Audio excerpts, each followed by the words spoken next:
All right. And then now how do I grab? All right, I've got an idea. Go there. Let me pull up the YouTube chat. All right.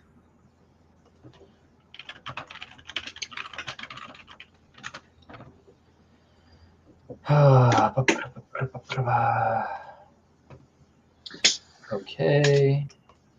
And now grab this link. Let me tweet it out for them really quick, and then we can get going. Dude, this past week of football was kind of great. It's a really solid week. That was a really good first week, yeah.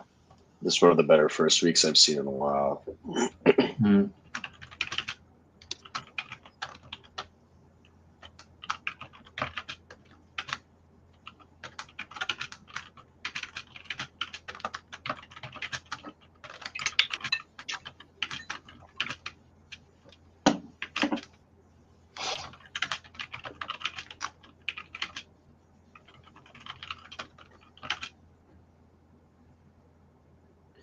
How do I guess I didn't, whatever. All right, posted that.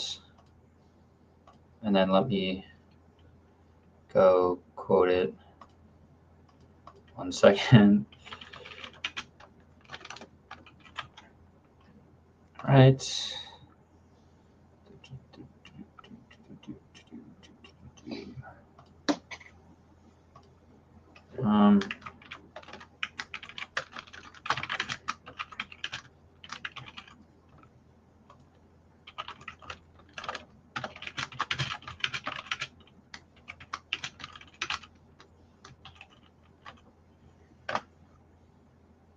All right, playing this intro.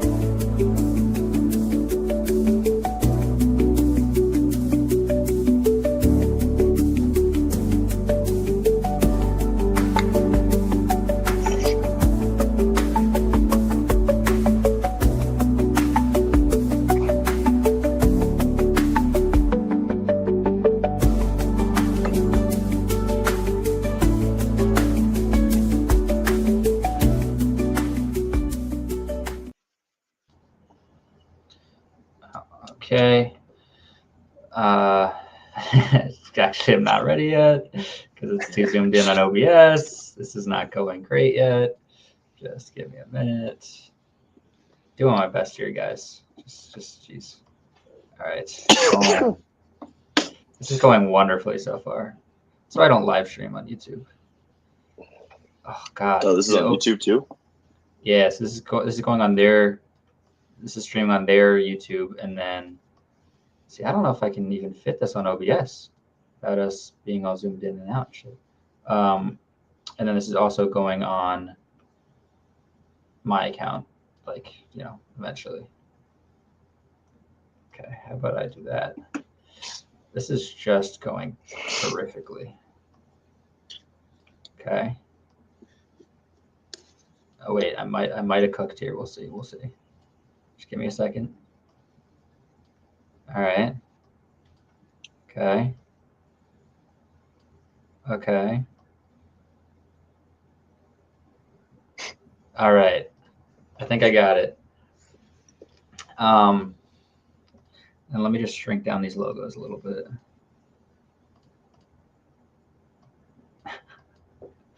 All right, and recording. All right, we're all good now.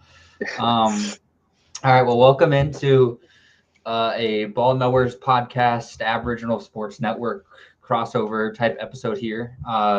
We're here to recap the week 1 of the NFL season and then look forward a little bit towards week 2, give some predictions and we'll talk probably a little bit some spread because that's what I did for week 1.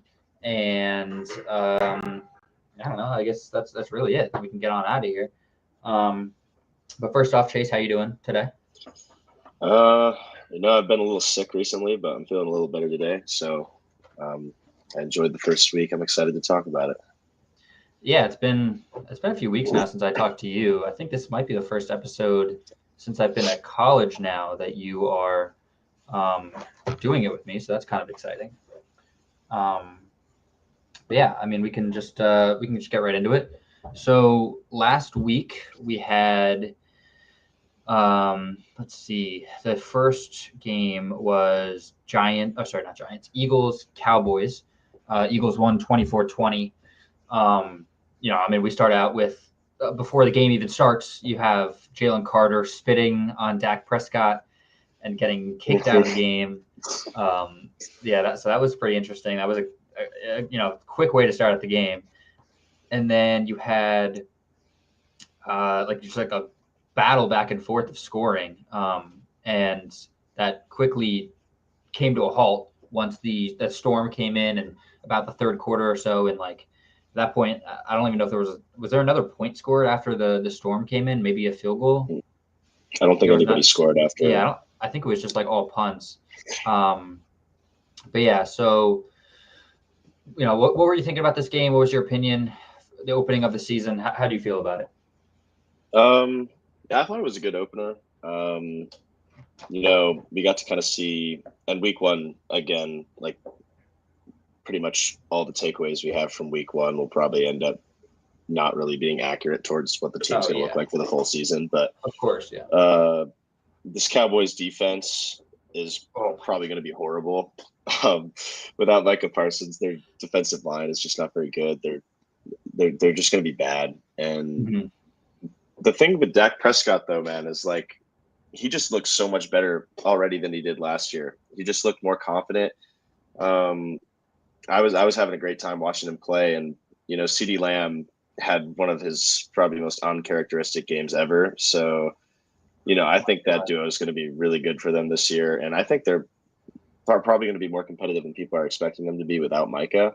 But I think it may be like a light version of what the Bengals did last year, where their offense is putting up 30 points a game and their defense is allowing 40 points a game. But they're a team that I'll definitely be paying attention to as the season goes on. As far as the Eagles, I think their offense is still going to be a complete machine this year. They scored before the game got stopped for, I forget what it was, like an hour and a half. Their offense, I think, scored pretty much every time they touched the ball, and they were just mowing their way down the field. They still are going to have the best offensive line in the league. So, yeah, I think it's going to be the Eagles. Really good chance that they're coming out of the NFC this year again.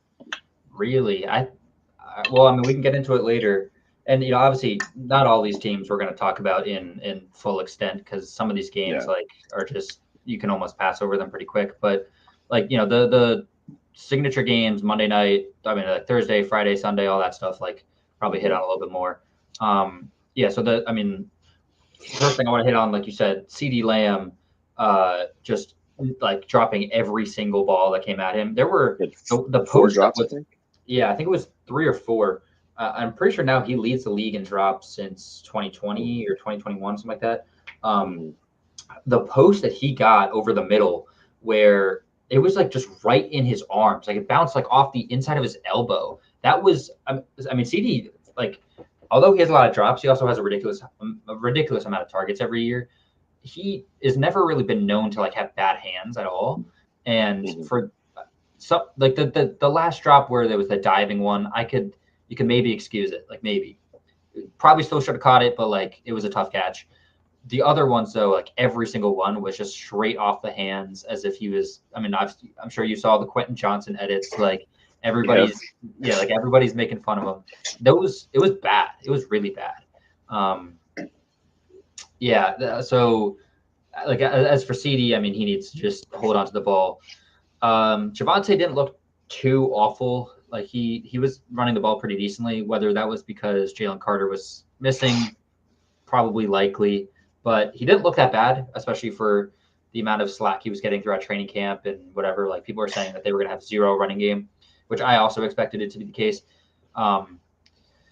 Pickens like just looked so uninterested. I'll say that. Like there were a lot of plays I saw of breakdowns where people were like, he just like is giving up halfway on the route and like just like he's turning around in frustration because he's not getting the ball enough.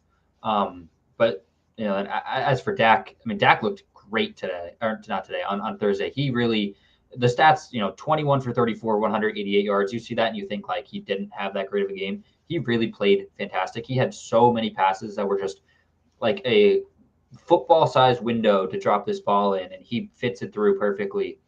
The right sideline should have been a touchdown to Turpin. Just like, I mean, that was an unbelievable pass. Or not Turpin, sorry. Who was it? For the Cowboys, was it Turpin? No, it was Tolbert up the right sideline. Like they dropped it right in the bucket, and it bounced right off of his face almost, like right off his hands. He should have caught that one. That's really all I have to say for the Eagles. I mean, for the Cowboys, like, and I guess their defense looked, like you said, terrible, like just awful. They had 0 pass rush at all. They were rushing 4 in the first half, and like they were getting nothing. Jalen Hurts, I'm pretty sure, led the league this week in time per throw. Like he was just sitting in the pocket, like he almost like 4 seconds per throw. Yeah, like actually unbelievable. Saquon looked not great, to be honest, especially versus a front this poor. I was kind of expecting him to have a monster, like 150-yard game, and he had 60. So that was pretty surprising to me. Yeah. Saquon saw a lot of loaded boxes that game, honestly, which makes sense. But it really, I don't think Saquon played that poorly, honestly, considering like obviously his box score doesn't look good, but I thought he still had an overall positive impact on the game.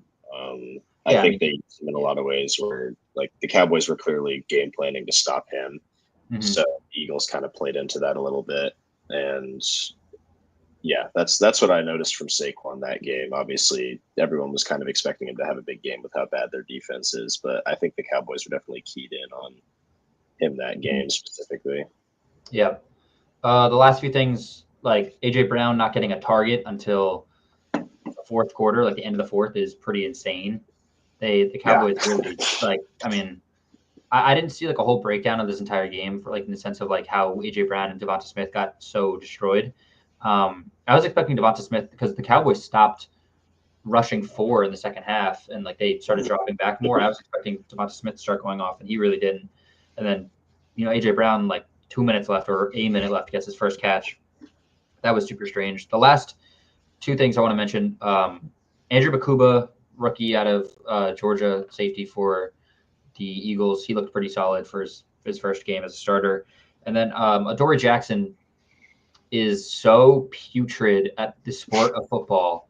It's actually unbelievable. He like I think I might have had a better chance out there. Just like the fact that he was that bad and Pickens had such an awful game, like it's actually insane. I mean, I know he was on CD a lot of the time, but like it just doesn't make sense because like I think like I don't know. I guess Pickens was just getting covered out of his mind, but like he was awful. Every pass Dak was actually, there was like 4 plays in a row where he just threw it at Adoree because he knew that CD was gonna get open. Like, and I think like 1 or 2 of them ended up being drops, but yeah, Adoree was just awful that game. I'm not complaining. The Giants let him walk.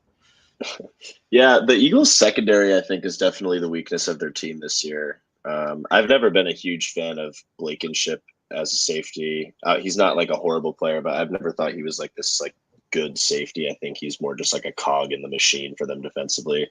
Yeah. I don't think we saw obviously as good of a defense as we'll see from the Eagles when Carter's back.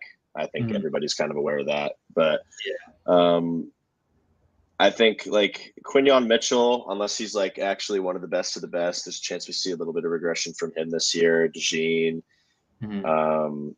They have some pieces back there, but like you said, Adoree Jackson's horrible. And, I think that's why they traded for Jacorian Bennett, because they might try a couple people across from Quinyon this year. Yeah. But yeah, like, I think. Yeah. So bad. So like they need to replace him like ASAP.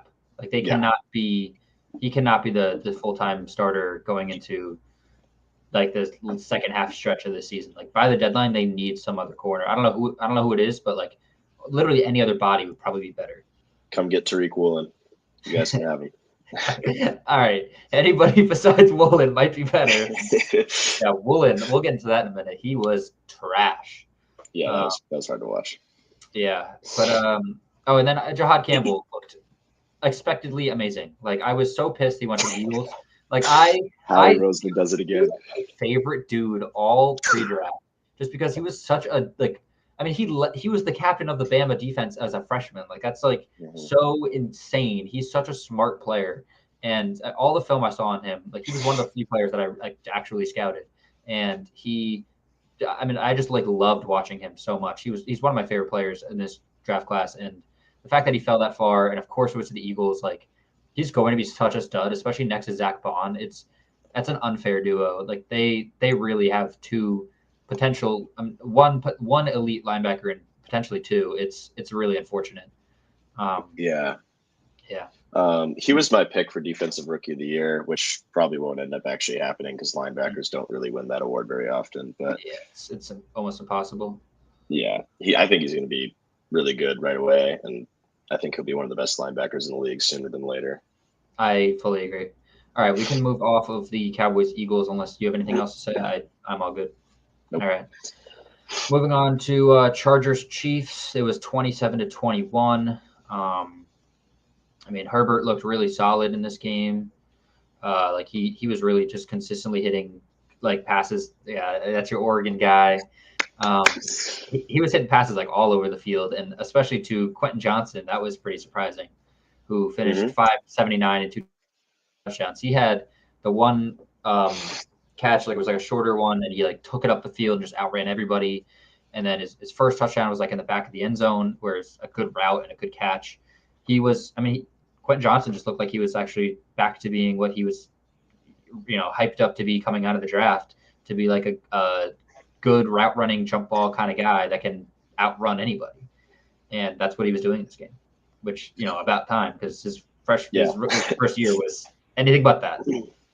Yeah, there was a couple flashes we saw from Johnston last year where people were like, "Oh, this guy could actually be like pretty good," but it was kind of like mirrored by this. He was just pretty inconsistent all season, Yeah, or more bad than good, I would say, last year. But there was definitely moments where you saw like the hype that got him drafted so early, and it's really good to see because there's players like him that just like when you're getting dragged on social media all the time and you're dropping all these passes right in your hands, it's really easy for that to affect you mentally and for that to pretty much ruin your career. So it's nice to see him have a game like this. I hope this is the Quentin Johnston we get all season, because as a big Herbert fan, that would mean really good things for the Chargers. But I didn't get to really watch this game because I had work that day. But from what I've seen of it, Herbert just had like an essentially perfect game. He showed up in the clutch, which keeps Emmanuel Acho off his back for the week. But it was from what I've seen, Herbert played great. And the Chiefs, I think they lost Worthy in the first quarter. Yeah, literally, like it was like might have been the first play of the game. He was running. It was basically like two drags, I think, or like one was a drag, one was a slant, and he just like full on ran into Kelsey. Like Kelsey checked him basically. And I never saw what the injury was. I'm assuming it got revealed and I just didn't see it. I don't know if it was a shoulder or collarbone or what. It looked like he dislocated his shoulder because he was walking off the field like kind of like holding his shoulder weird. Yeah, that's what makes the most sense to me. I don't know how much time he's missing. They didn't put him on IR or anything, so it's not going to be too severe. But he got knocked out instantly. That's weird. That's 2 years in a row where the Chiefs lose one of their top receivers to like self-inflicted injuries, which and that's a big blow for the Chiefs if he's out. Obviously, he's not on IR, so he won't be out for a super long time. But you're without Rasheed and Worthy, and Kelsey's only getting older. So, oh my God, Kelsey, he did not look good in this game. Like he finished 2 for 47 and a touchdown. He had a 37-yard catch, but like it was. His route running, his ability to like his speed, his agility, we saw it last year. Like you could visibly every game see him getting worse and worse and slower, and like the age was really hitting him. Yeah. And then this year, like if he doesn't retire after this season, I would be shocked because he does not have it anymore at all. He's still a good red zone guy. Like he's still a big body. He's still got good hands and everything, but he just does not have the like top tier route running, sprinting, all that stuff ability anymore, which, it's unfortunate to see that go, but he doesn't have it anymore for sure. Another like interesting thing from this game, Hollywood in the first half, he was I don't remember how many catches and yards it was. It was like 8, or I think it was based on targets. It was like 8 or 10 targets, and he had not even 40 yards, I think. And so it was like the lowest, or one of the lowest target per yards, or no, it was like 10 targets, 20 yards. And it was like one of the lowest targets per yards like in this century for a receiver in the first half, which is kind of crazy. He finished 10 Who for was that 99. for? Hollywood Brown. Oh, Yeah, like he was just getting like 2 yard pass, 2 yard pass, like over and over again. Cause that's all this offense was. Like their O line was like good, but it's just like they don't have. I mean, they were running Tyquan Thornton out there like every play. It was Juju Smith-Schuster, Hollywood, and Tyquan Thornton were the 3 receivers. that's Like bad. like that is brutally bad. And when Worthy's healthy and Rice comes back, like this will be a really good offense, I think. But I mean, if Worthy misses like any real time, like more than a week, this like they really could lose any game that he's out, because their offense, passing wise, just had nothing going for it. I mean, Mahomes was their leading rusher by over double the next leading rusher. Like it's the complete Mahomes show. If he does not have a good game, they lose. Yeah, the Chiefs. That's I think I tweeted about this during the game. How they just run I'm hoping they don't run the same gimmick offense that they've had the last 2 years with Nagy, where they just refuse to throw past the sticks the entire game. Which obviously, without Rice and without Worthy and with Kelsey getting worse, that might be the case for the first few weeks. But I'm hoping once they have all their pieces back, that they start throwing the ball a little deeper more. It does hurt that they can't really get into any sort of run game because Pacheco is just a truly horrible football player. But all right, respect him. no, That's a Rutgers legend. I will not respect Isaiah Pacheco. He's not good though. You're not wrong. He I don't know. He gets 3 yards. He gets 3 hard-earned yards, but it's 3 yards at the end of the day. Look how hard he runs, dude. It's so cool. It's just, I don't know. The Chiefs, it doesn't feel like it's true act. The entire Mahomes era, they've just always had these like horrible running backs. You know, they had Clyde Edwards-Helaire. They had the corpse of Kareem Hunt. Still do. Yeah, they still have him right now. It's just a bad running game, and so maybe that has a little bit to do with why they can't really set up the pass. But at the end of the day, you have Mahomes in his prime, and you have to just kind of lean on his arm a little bit more than I think they have the last couple of years. So I'm really hoping that's the case when they get everybody back healthy. Yeah, I'm interested to see, like, depending on how much time Worthy misses, how like much this offense struggles, because I mean they could be in for some rude awakening. We'll see. Honestly, I don't know who they play next. We'll get into that later. Eagles. Okay, well, that might be a loss. Yeah, that's probably going to be a loss if we're being realistic. But yeah, I don't really have anything else to say about that game. It was cool seeing Hampton. I mean, he didn't look great, but he was getting really all the rushing rushing attempts, which is good to see as a big Hampton owner for fantasy this year. But whatever. I mean, he'll be better in the future, I'm sure. All right, moving on. So some of these we can go through kind of quick. Bucks Falcons. I don't have a ton to say about this game. So I was doing a play-by-play commentating for the Giants game, so I missed a lot of the 1 p.m. games. But I saw the stats and I saw clips and stuff. From this one, I know Buka went off. He had 2 really, really good touchdowns, and they were also really good passes from Baker. Buka, he was so hyped up this offseason, and he expectedly looks just amazing. Did you watch this game? Would you have any strong opinions? Actually, one of my roommates is a Falcons fan, so we watched the entire game. Okay. Bijan had an explosive 50-yard touchdown right off the rip. He couldn't really get anything going in the run game, which was interesting to see. Vita Vea had a fantastic game, dude. He was just blowing stuff up. He was kind of playing with Chris Lindstrom the entire game, which is insane because Lindstrom's still one of the best. Crazy. But Vita Vea was fantastic in this game. He had a couple deflected passes, but Bijan had that 50-yard touchdown right off the rip. We were all kind of losing it. And then Penix looked pretty good, man. Like, I think Penix could be a franchise quarterback. He put a pass to, I think his name's Kadarius Hodge.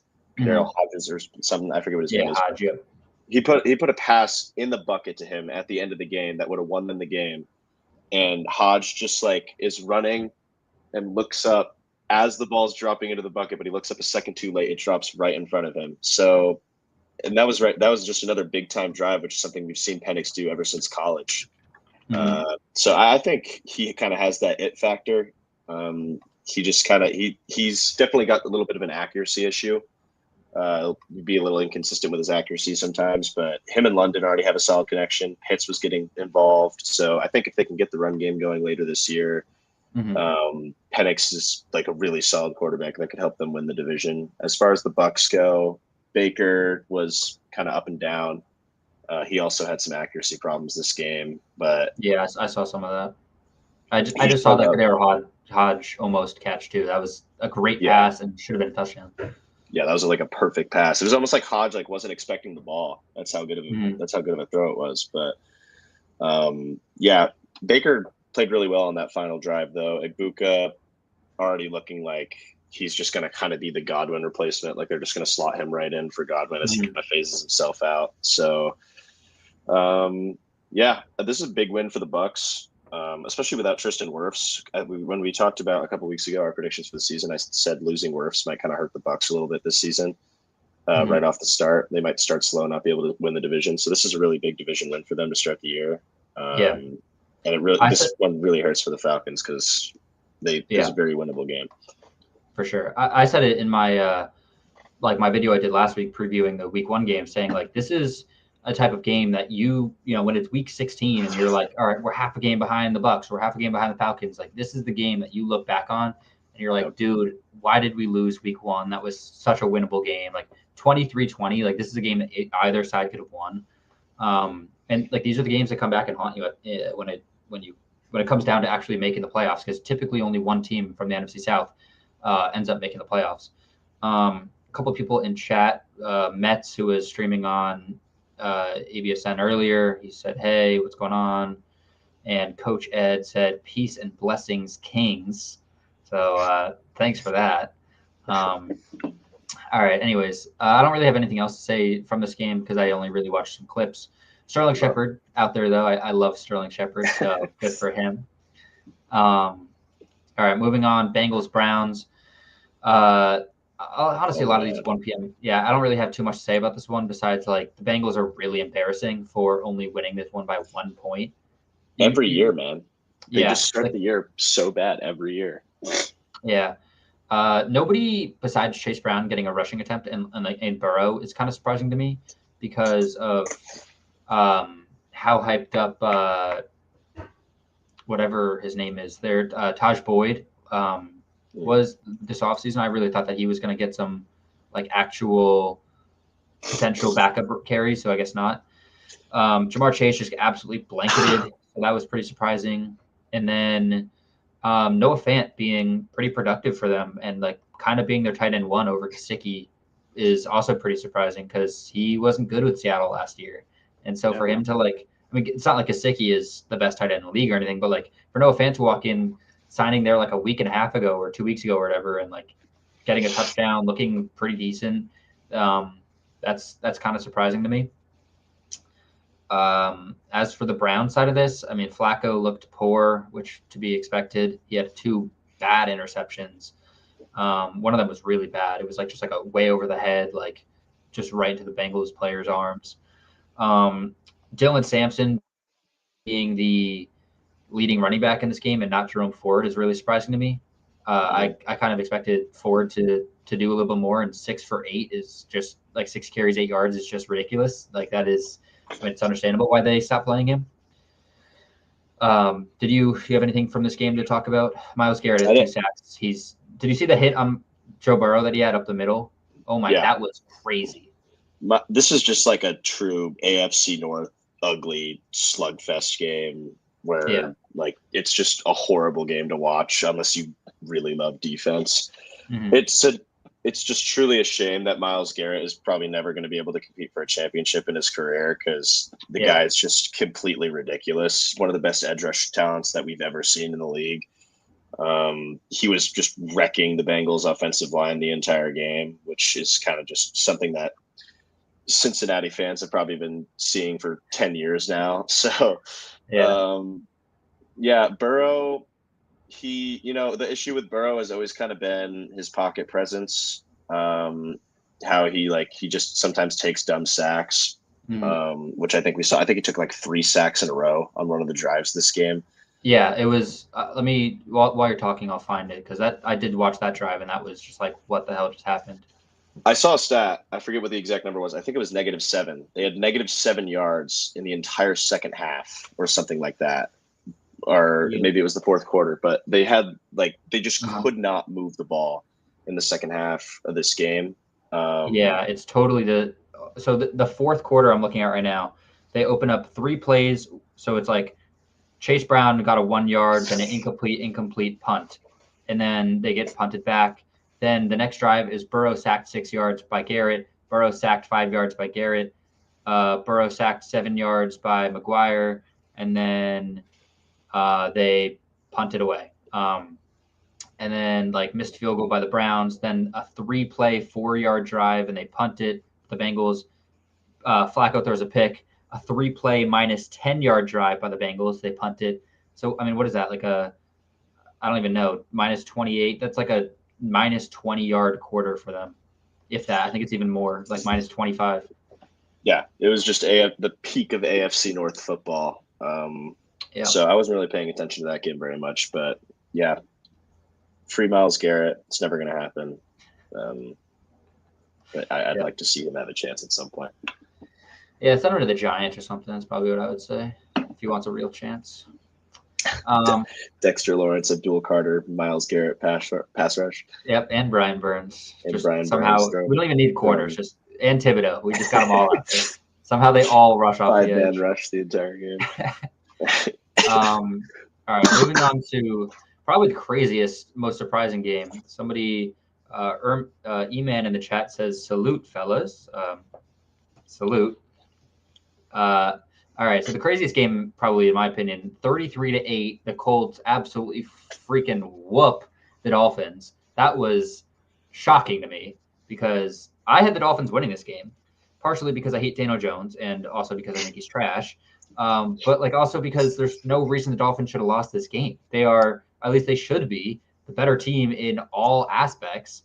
Tua goes out there and just throws some of the worst interceptions I've seen in a long time. On the opening drive, he just threw a pass 5 yards over the head of the receiver and just straight into the cornerback's arms.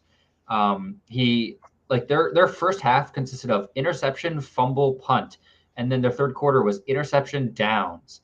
They had 2, 4, 6, 7 drives in the game, and they have 1, 2, 3, 4 turnovers of punt and a touchdown in the end of the game. That is just unbelievable how awful the Dolphins offense was this game. Yeah, the Dolphins, I was saying this before the season. I think the Dolphins could be pretty bad this year, but and you never want to overreact too much to week 1, but this team might be really, really bad. And we kind of knew Tua is a pretty limited quarterback, and they have a really bad O-line, which was kind of the reason the Dolphins were so horrible when they first got Tua, is because, there's no one for him to really throw the ball to, and there was no protection. Now he's got a couple weapons, but he doesn't really have the time to get them the ball. Their defense is horrible. As far as the Colts go, I said this during our prediction episode that the Colts are just one of those teams that voodoos their way to going 500 every year. It probably will happen again. I'm telling. They did it with Gardner Minshew. They can do it with Daniel Jones. Man, dude, if Daniel Jones is playing like this, dude, they might win 15 games. Yeah, he played really well. He looked like perfect this game. I mean, 22 for 29, 272, and a passing touchdown, and then 2 more on the ground. He was doing everything you could possibly want. And none of this stuff he ever did with us. Like he was in the pocket making consistent throws. Like he was not putting the ball into real danger, like at any real point in the game. And then he was finding holes in the offensive line to like escape through and get to the end zone. His 2 rushing touchdowns were really solid runs. He just played a overall like really solid game. And I was saying this to some of my roommates while the game was going on. We've seen this over the last couple of years. Sometimes just a change of scenery can be what a quarterback needs to be like a solid player. Like Geno Smith, we saw it when he got a chance to start first with Seattle. This guy goes from someone who's throwing 20 picks in a season to he's one of the better quarterbacks in the league. And when I say that, I mean like top 12, top 10. But like, then we see it happen with Sam Darnold last year, which, Darnold has his limitations, but he played really well last season. He had like 35 touchdown passes with the Vikings when he had a chance to play in a good situation after years of being a backup and a bust. So I was kind of saying, like, what if this is just like the Daniel Jones type situation here, where obviously, again, another week 1 overreaction, but it could just be a change of scenery that leads to him playing like solid football this year. Maybe we see a career year from him, something like that. And, the Colts could be a competitive team because they got pretty solid players on both sides of the ball. So, yeah, I mean, I don't disagree about like what you said, like this could be his new team, like new Daniel Jones kind of thing.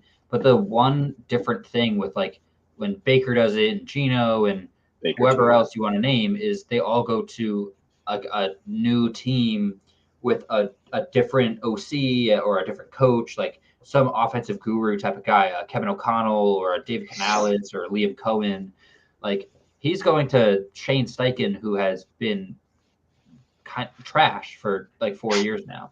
So I expected it to be like, we're going to bet on Daniel Jones to carry us. He's going to suck. And then we're all losing our jobs.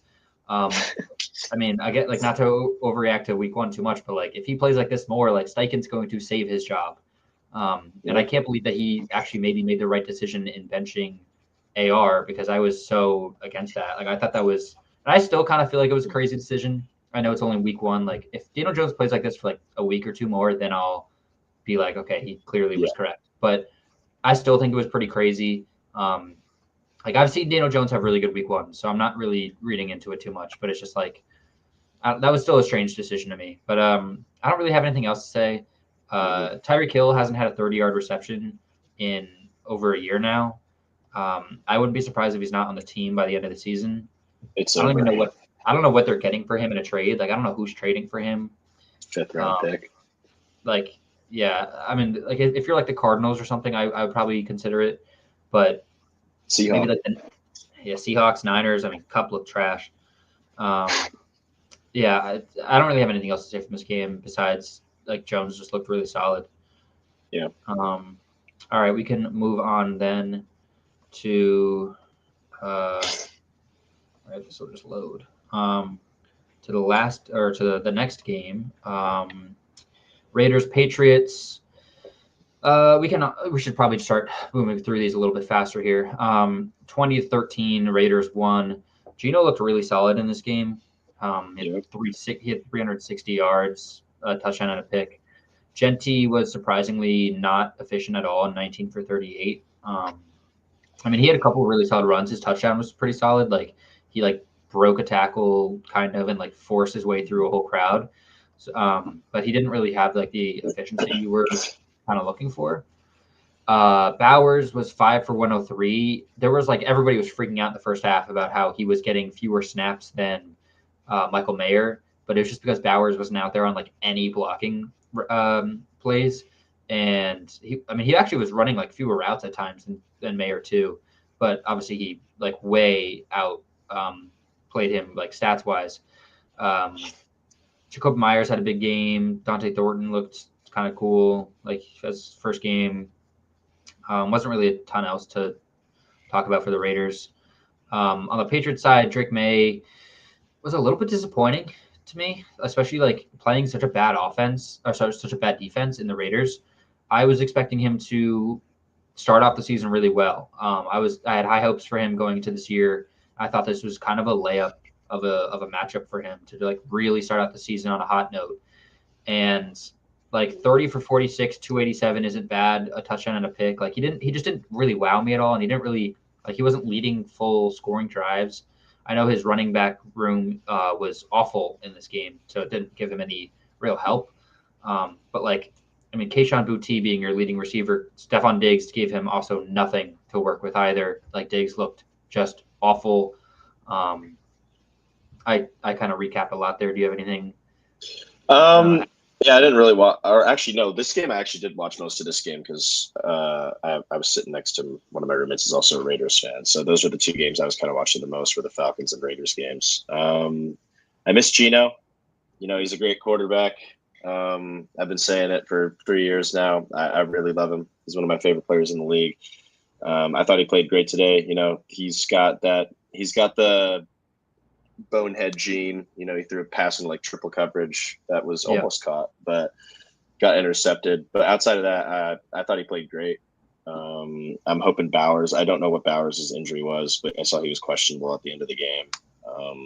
I saw he got hurt. It was like a knee injury, but I think he came back. So okay, yeah. So I don't know if he got hurt again, if that's what you're referring to. But I know he got hurt during the game, and like I think he came back during.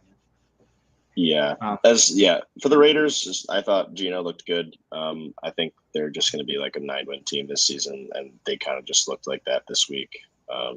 As far as the Patriots, though, man, the receivers are horrible. Like, Diggs like wasn't in for a lot of the snaps this game. I don't know why that was. When he was in, you couldn't tell he was in because he wasn't getting the ball. So, honestly, maybe he was there a lot and you didn't even notice. Yeah, and Hunter Henry played a good game as far as I remember, but yeah, Drake May.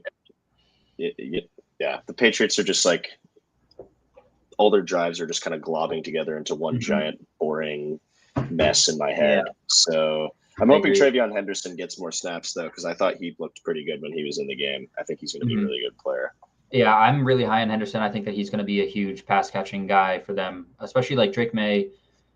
With this kind of a poor offensive line and rather poor receivers, if he's not getting anything open, like these drop-off passes are going to be consistently open with Henderson. We saw that when he was at Ohio State, like all the time. He was such a lethal weapon out the backfield, and even like lining up as a receiver too. So I think that they like if they could find like trickier, cooler ways to use him, that'd be cool. What you said about Diggs, I completely agree with. And I don't know, Patriots might be kind of bad this year, which is a little bit surprising to me. I thought they were going to be pretty solid. Like if this is how bad their receiver room is, I mean, you can't win games with like bad receivers unless your quarterback is like otherworldly good. And I think Drake May could play really solid, but like I don't know if he's going to be like a top 5 guy, at least not this year. Not with these guys. Yeah, like and if you can't be like honestly, like you have to be like a Mahomes or Allen level guy to be like with really bad receivers. And like if this group is going to be this bad, like he's not that level. What you said about Hunter Henry though, I hyped him up a lot for fantasy wise. I mean, I took his season over of receptions. Like they had a good connection him and May at the end of last year. May was targeting him a ton, and he was getting a lot of catches. So I figured that was going to be a thing again. And I mean, through week 1, it has been. We'll see if that continues to be the case, especially because they don't have many other weapons there. Moving on, Cardinals Saints. Another game we can talk through pretty quick. The one thing I say off the rip is the Kyler pass to Marvin Harrison, the 45-yarder up the sideline, was one of the craziest passes I've seen in a long time. Like that was Cinnaba. That was Cinnaba. That was a absolute like football-sized bucket he placed it in, and I mean that hyped me up so much for this duo. I think Marv's gonna have a great season, and especially with like not other like this receiving core was 5 receptions for Marv, 6 for Trey McBride, and then 4 for James Conner, who had 4 for 5 yards. Everybody else had 1 reception. So it's really like Marv, Trey McBride, and Connor, and then it's just nobody else. So that's why I suggested like a Tyreek Hill trade or something. But Marvin Harrison might like have to have a ridiculous season if they want to have a floatable offense this year. I was surprised how close this game was. I was too, yeah. Kyler always feels like he kind of plays better at the start of the season, so I'm hoping we can kind of get a full season out of him this year where he's consistent throughout. Because even though he's on one of my division rivals, I really like watching him play. Mm-hmm. It's kind of like Russell Wilson core. Yeah, a little bit. I'm hoping Trey Benson gets a bigger role. We saw him get a couple carries He played pretty well in that game. So I think he'll definitely start to get more work, more of a split backfield with Connor. That one long carry he had, the 50-yarder rush he had was really good. Like that was he just broke that one off, and he's fast. Like I mean, Connor was hyping him up himself this offseason, saying like he thinks he's gonna have a bigger role. So that excited me a lot because I bought a lot of shares in Benson this year. Yeah, but that's all I really have to say about that game is, Benson. And I'm excited to watch Kyler. Yeah, and Juwan Johnson is PPR tight end number 1 right now. And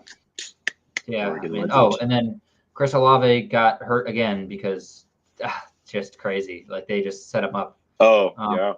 Yeah, he got they threw like a bubble screen to him. He got popped. Mm-hmm. Well, by the way, Will Johnson. Thank you. That's what I was about to say. So obviously the steal of the draft. Like even from the moment he got picked, it was obvious. But I can't believe he fell that far. Dude, like I was thinking, like when the people are like, "Oh, he might fall a little bit." All the mocks I did was like, "All right, so he falls to like 20." Like this guy is even with Travis Hunter in the draft, he was arguably he was arguably still like corner 1, if not corner 1, corner 2. So for him to fall that far, I mean, you would have had to think that he genuinely was never going to play football again. Because like he is such an unbelievable talent. I think he's going to be so good, and especially for a defense that I feel like they shored up their D line really solidly this offseason, getting like Campbell and Dalvin Tomlinson and like Sweat. Josh Sweat. But drafted for them too. Yeah, for them to get a potential CB1, it could absolutely change their outlook on the season, no doubt about it. Like they actually could seriously win some games if he is good enough. Saints had 5 sacks this game. That's kind of crazy. All right, that's really all I have to say about this game, though. All right, moving on to Steelers Jets. This was a barn burner. This was shocking. I had Jets defense in a lot of leagues because I thought this was going to be like 10-5, and somehow it was 34-32. Steelers come out on top. I did take the Steelers, I think, to win this one. Rodgers looked just phenomenal. 22 for 30, 244, and 4 touchdowns. The passing touchdown to Calvin Austin was really, really good. The Ben Skowronek touchdown was pretty solid. Like he was just diming all over the place. He was spreading out the ball to just every single pass catcher possible. Arthur Smith is super strange for giving Kenneth Gainwell 7 carries and Caleb Johnson 1. Jonnu Smith, direct snap. Yeah, I mean, just some of these things that Arthur Smith does will just never make sense to me, and I guess that's okay. And then you have Fields, who looked not too bad, honestly. Like he had a pretty played really well. Yeah, like 16 for 22, 218, and a touchdown. The touchdown to Garrett Wilson was a great pass. That was just like, I mean, it almost like the flashback to Ohio State. Just I feel like came into everybody's mind. And then he had 2 more rushing touchdowns as well. That's always going to be Fields. He's always going to have that dual threat ability. And Breece Hall looked pretty good too. What was your takeaways from this game?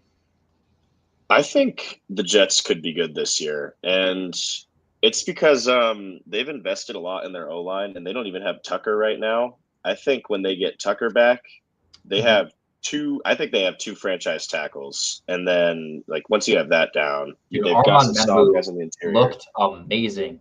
TJ Watt had 0 pressures while going up against Membu this game. Like $41 million man. Yeah, and he finished with 0 sacks. Like I mean, not only is TJ Watt kind of a bum, but the Jets, like you said, like putting so much into their O-line the last few years, you could kind of tell that in the next like 2 years from now, 3 years from now, like a year ago from like today, that you could tell it was going to be really good. And I feel like it's ahead of schedule for Membu to do that to one of the most premier edge rushers in the league. Like regardless of people's opinion on him, like he's a depoy. He's one of the best edge rushers in the league. Like for him to just shut him down, stonewall him, I mean that kind of tells you everything you need to know. Like I don't know who else he needs to go up against for you to like build even more confidence. But like that was ridiculously impressive. Anything else that? I mean, this was a high-scoring game, so I'm sure you might have more to say. Yeah, Breece Hall it's good to see him play well. I hope he can stay healthy this year. Mhm. But I'm like pretty excited to watch the Jets, which sounds insane, and I don't think I've ever said that before in my life. But if Justin Fields can play like he did yesterday, which I think he could, like it's not like it's not like Sunday was that unsustainable. With the protection that he had. So I think the Jets could be pretty solid this season. As far as the Steelers go, I think Aaron Rodgers' performance is getting a little gassed more than it should be. I thought he made like pretty routine throws. His ADOT was, I think, like the lowest, or like one of the lowest in the league this year. He also had like the lowest time to pass in the entire league. It was like a second and a half. Like it was ridiculous. Yeah, I thought a lot of what he was doing was just going through the motions, sort of, as far as that goes. But that's kind of how the Steelers quarterbacks have been. He's definitely like one of the better Steelers quarterbacks they've had since Big Ben was in his prime, because they've been going through a lot of garbage at that position. But they've kind of just always been stick to the system and, just make the easy throws. And I thought that's what he was doing today or on Sunday. And then Chris Boswell, like, is an absolutely ridiculous player at the kicker position. I think he deserves I think he deserves serious consideration as like one of the 3 best kickers that's ever played. It feels like he's just an automatic player from 50 plus. And he was that again on Sunday. So I mean, 2 for 2 field goal, 4 for 4 extra point. He kicked a 60-yarder like with ease, really. And the other one was like high 50s, I think. Yeah. So he's always been really consistent, and he's pretty old at this point too. Like he's not like, he's been in the game for a long time, and he's always been really good. He's 34, so he's actually not even that old for a kicker. But he's been good for so long. Like he's so consistent, and that's especially for a team like the Steelers who win these close scoring, low scoring games.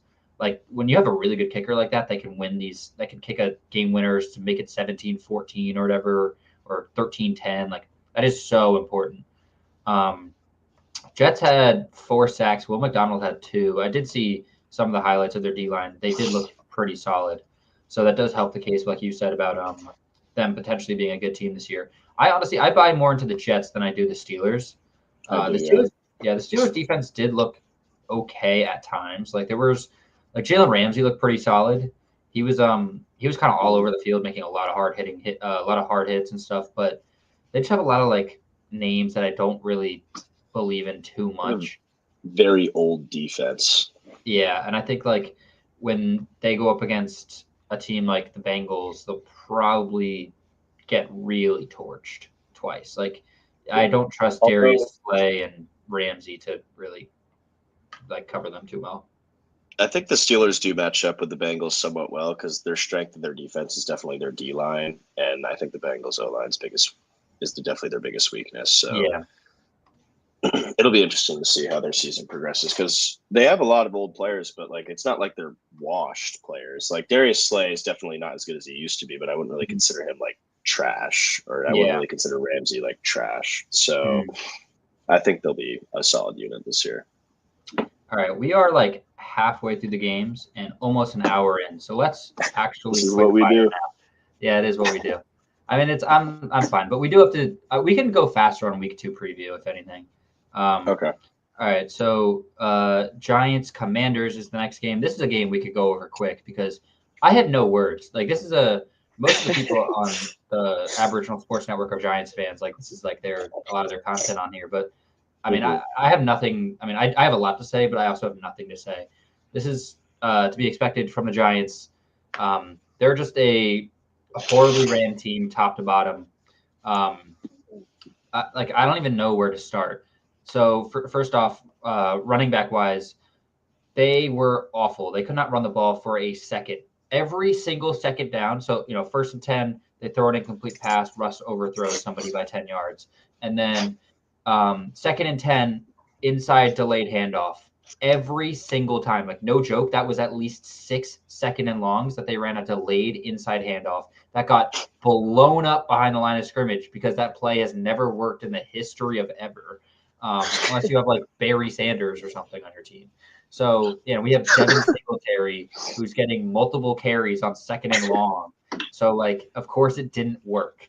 Malik Neighbors looked like he was ready to punch Brian Dable in the face after like the first drive of the game of the season because of how awful Russ is. Like, oh, Malik Neighbors right open down the field. I'm going to chuck it 6 yards out of bounds. It's actually insane how trash Russell Wilson is. And I see all these Giants fans saying like, oh, we shouldn't even put Dart in. The offensive line is so bad, blah, blah, blah. I don't even care. Put Dart in at this point because like that's coming from me who hated Dart, and I still don't even like him that much. Get Russell Wilson off of my team. This guy sucks. Oh my god. It was really funny. Fox was running like a Russell Wilson promo before the game started. They were like doing an interview with him, like, what's it like, coming all the way here? You won a Super Bowl here when you were in Seattle, and now you're here playing for the Giants. And he was talking about like, yeah, we're going to be a really competitive team this year. And then they come out and they just look like the most obvious 2-15 team ever. So I think, I agree. Just put Dart in. That would be my takeaway from this game. But that was ugly. Take a guess. How many points have the Giants scored in week 1 in the last 3 years combined? I'm hoping you didn't see the stat. 12. Yes. I haven't seen the stat. Is it 12? That's bad. 12. They scored 6, 0, and 6. So they haven't scored a touchdown in 3 since 2022. Week 1 is the last week 1 they scored one. How is that even possible? It makes no sense at all. It's actually so infuriating. All right, like Debo played really well. Debo looked really solid in this game. He had a couple of really solid catches. The end-around touchdown he had was like really good. I mean, he outran everybody and broke a few tackles and dove for the end zone. The Commanders looked really solid. Jaden Daniels had a couple, he had a few shaky passes, but he was like just taking the easy stuff, and he had good time in the pocket, and he had a really, really good pocket presence where he was able to move around the pocket, because our D-line was getting to him pretty decently, and getting pressures even if they weren't getting sacks, but he was escaping pressures really well, taking off in the run. I mean, he had 11 rushes. Like, he was taking off a lot, and at some point they just started running quarterback power a lot because of how awful the Giants' run defense is. They could not stop him for a second. Dexter Lawrence only played 70% of the snaps, if that, this game. I heard that he was going through an injury or something, so he didn't play that much. But he was a time where he missed a whole drive in the second quarter almost. Defensively, the Giants, Brian Burns had 2 sacks. He had a pretty solid game. Abdul Carter and Kayvon both shared half a sack. Abdul looked pretty solid this game. I mean, they also weren't playing him that much. He had a blocked punt at one point. But yeah, he only played half the game, which was really strange. You saw who was it? Michael McFadden get hurt early on. They're saying he's going to be out for a long time. Javon Holland was kind of getting hunted. Debo was getting hunted a bit too, which is unfortunate. Cordell Flott was just you just throw right at his face. It was going to be a catch no matter what. I don't know. I mean, Wandale, 6 for 55. He's right back at where he was last season, where they just throw it to him behind the line of scrimmage and he gets 3 yards. It's going to be an awful season for the Giants. It's going to be so bad. I mean, they have the hardest schedule in the league, and every schedule is hard as hell. Every aspect of the team is putrid. I wanted Dable and Shane to be fired before the season, and I'm praying for it to happen by midseason, because why, as both Shane and Dable are guilty here, you draft Darius Alexander, a 25-year-old D tackle, to be your DT2, starter day 1 type guy, and then you healthy scratch him in week 1.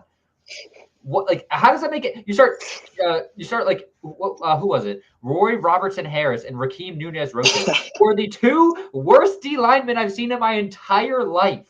Harris was on the Seahawks last year. He's horrible. I'd rather sign Snacks Harrison, a 45-year-old Snacks Harrison, and bring him back, because this is ridiculous. Oh my God. Sign Justin Tuck again. Oh my God, this was awful. Justin Tuck. Yeah, like, I mean, if Dexter Lawrence is not healthy enough to play a whole game, and also they're saying Andrew Thomas is not going to be healthy enough to play next week, just cancel the season until Andrew Thomas is back out there because this O line sucks. Also, start Evan Neal because at least we can run the ball when he's out there. The run line was terrible. The defensive line, I mean, the rush. My God, what am I even saying? The run blocking and the pass blocking both putrid this game. And then Ja'Cory Krosky-Merritt looked pretty solid this game. That's the other thing I'll say. Anything else from this one? You no. Okay. That's all you, man. Move right along. Fuck the Giants. Oh my God, I hate this team. Good thing I'm a Ravens fan. My God. I don't know if that's a good thing, but I mean, at least they have fun games, right? They get to score more. They get to score a touchdown at least, right? That's cool. My God, man. All right, Panthers Jaguars. I didn't really catch any of this game. Boring game. Very boring game. 26-10. There wasn't much to talk about. Bryce Young did not look very good at all, which is so disappointing. I hyped him up so much, and for him to be this bad, like 18 for 35, 154, a touchdown and 2 picks. It's really disheartening. Like the one bright side here is Ted McMillan looked awesome. He had like the diving one-handed catch, which was like just such blatant DPI. Like the guy was hugging him, and he had to like push him off and then dive forward and catch it with one hand. He had a few crazy catches like that. Yeah, this is just not a good team at all. Yeah, I won't have much to say about this game. Bryce Young, like you said, I was pretty disappointed. It wasn't quite like a full return to what we saw at the start of last year, where it was just like horrible mechanics, everything's inaccurate. Yeah, he's not getting benched for Dalton, but like they're not winning games if he plays like this again. Yeah, he's definitely going to be the starter all year, but I think it's like with how well he started to play at the end of last season, it's kind of frustrating to see him take a step back, it feels like, at the start of this year. But hopefully he'll be fine. As far as the Jaguars go, Travis Hunter, we didn't really get to see too much of him. We were like this close to seeing him break off an 84-yard touchdown, but J.C. Horn made a ridiculous one-handed interception. Trevor Lawrence, man, this is like what, year 5 or 6 of the this is the year for Trevor Lawrence. Yeah, and he's dark horse MVP, like whatever. Like, yeah, I mean, this is like I saw a lot of people say this is the dark horse MVP. He's got BTJ and he's got like Hunter and whatever. Like you said, his mechanics did not look good. He's playing a cupcake opponent, a bad defense, and he did not he did not look good at all. He didn't even have 10 yards per pass, or 10 yards per completion.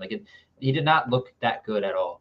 I don't know. I mean, even like his pocket presence at points was like really questionable. Like I felt like he was not moving around that well. He was not escaping. I mean, the Panthers had no sacks because they have just an abysmal D line, but like he did not look that good or confident really to me at all from the limited amount that I saw in this game. Yeah, I'm definitely gonna hop off the Trevor Lawrence train. I think I'm officially coming to the final stop. I'm grabbing my bags, I'm going home. I'm done with him. He missed Brian Thomas like 4 or 5 times this game. God, yes. Travis Etienne though. Yeah, that's what I was about to say. That would be nice. That's surprising because he was dude. So talking about him, I was expecting Tank Bigsby to win the job at some point this season. Obviously now he's not even on the team, which is just like shocking to me. He was so many people's like, oh, if you're going 0 RB, take Tanks Bigsby late in the fantasy draft kind of guy. I mean, 5 rushes for 12 yards, like did nothing receiving wise, like to be expected. ETN 16 for 143, like was just dominant in the run game. 71-yard rush at one point. That was really cool. I expect Bashal Tutin to really take over the RB2 and maybe have a decent sized role moving forward. But yeah, ETN looked great. BJJ had a cool rushing touchdown, but I mean, I don't know. I don't really have much else to say about this game. Yeah. Shout out Brenton Strange. I was high on him going into the year. Yep. All right, Titans Broncos. This is another game I have nothing to say besides Cam Ward looked pretty solid.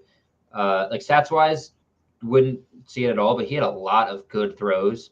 Dude, the Titans receivers are horrible. Yeah, this horrible. Titans are going to be one of the worst teams in the league, and Brian Callahan will be fired by the latest the end of the season. I kind of expect it to be even sooner than that. But yeah, I mean the receiver core is just abysmal. Alik Ayamanor is just terrible. I mean, not terrible. Sorry, he played all right, but Ridley did not look that good. Tyler Lockett is terrible. He is truly. He is so. The fact that he didn't retire, like I mean, we talked about it on the last podcast. That was surprising to me. Like he had the whole like shoe thing, and I know you said that was like a goodbye to Seattle, but like it should have been a goodbye to the career because he wasn't even good last year. He wasn't even playing that much last year. Like he lost his role on Seattle a decent bit last year, and I mean, yeah, they just. There's nothing even to comment. I mean, their leading receiver had 29 yards, and it was Tony Pollard. Like, I don't have anything to say. Yeah, Cam Ward. I thought throwing the ball definitely there was some highlights there. He takes some really bad sacks, which we kind of saw him do at Miami, and that's something he'll have to work on. But it's going to be like hard to watch the Titans this year if the receivers are going to be this bad all season, because it felt like every good pass he threw was right in people's hands and they were just not able to bring it in. So as far as the Titans go, I don't think I'll be tuning into many of their games this year. For the Broncos, Bo Nix, I mean, just reincarnation of Mac Jones. Welcome back. This guy is completely terrible, which sucks to see, but I kind of expected this. The Broncos defensively are going to be insane this year. I think we all knew that, but I really think Bo Nix is just like a bad football player, and I think it's going to be a season. I'm annoyed at myself because I hated Bo Nix pre-draft, and for him to sort of convince me that he could be good after last season, I sort of bought into him a little bit this year. Like I took him in a dynasty draft. Like I don't know. I just thought that he wasn't going to be. I didn't think he was going to be as good as he was last year. Like at least like consistently. Maybe he reaches that height again, but I didn't think he was going to be like bad. I mean, he looked bad, and it's the Titans. Like this is one of the worst defenses, if not the worst defense in the league. You should have a great game against them, no matter what quarterback you are. It could be Joe Flacco, and he should have the best game of his season against the Titans. Bo Nix just did not look good at all. He was missing throws. I mean, 2 interceptions against a defense that like doesn't even really get turnovers like that. It just did not look good. RJ Harvey looked pretty solid. Dobbins had a nice touchdown. I don't know. I don't really have much to say about this. You move on from this game. I was surprised at how little. What is his name? The really tall, like 3rd round receiver that they took. This rookie is a rookie. Whatever, I can't remember. Doesn't matter. We'll move on. I'll remember it in the next segment. All right, moving on to the next matchup. We had 49ers Seahawks 17-13. 49ers win. This is your turn to go on a rant, so the floor is yours. Yeah. I think our defense looked pretty good for most of the game. Tariq Woolen is like a taller version of Trey Flowers. He's like despicably horrible at tracking the ball in the air. I mean, Brock Purdy threw the ball to him twice on the last drive of the game, and now I have to see my feed filled with Brock Purdy is one of the clutchest QBs alive because Tariq Woolen is incapable of reading a football in the air. So I hope that a corner who doesn't know how to cover and doesn't know how to tackle and spends his entire contract on OnlyFans subscriptions gets benched immediately. I need this gooner off of my team immediately. So I thought outside of him though, the defensive line looked really good. Byron Murphy's out of position at nose tackle. I think he's could be a really good rushing defensive tackle. I really like Byron Murphy. He's going to be really good. I think he'll be the replacement for Leonard Williams whenever he decides to move on. But Leonard Williams is still like in his prime right now, so we don't have to worry about that for a couple more years. All right, Ernest so Jones is one of the best linebackers in the league. He's just an elite run defender. Like, he's up there with the best run defenders in the league at that position. I'd honestly, like, if I'm ranking all the Mike linebackers in the league, I'd probably put him in like the top 5. And then Witherspoon, always brings the energy. I don't know what he does in the locker room before the game, but he just like is a heat-seeking missile out there. So he was fun to watch. But defensively, yeah, I'm really excited to watch the Seahawks defense this year. Offensively, oh my God, it's going to be a struggle to watch this team. I actually didn't think Sam Darnold played like that horrible after rewatching the game. Like, it's just he limits your offense to such an extent when you don't have playmakers. Mm-hmm. And we have like Cooper Kupp lining up at the X, Jake Bobo lining up at the Y. JSN go beat 2 people and save us. JSN looked great.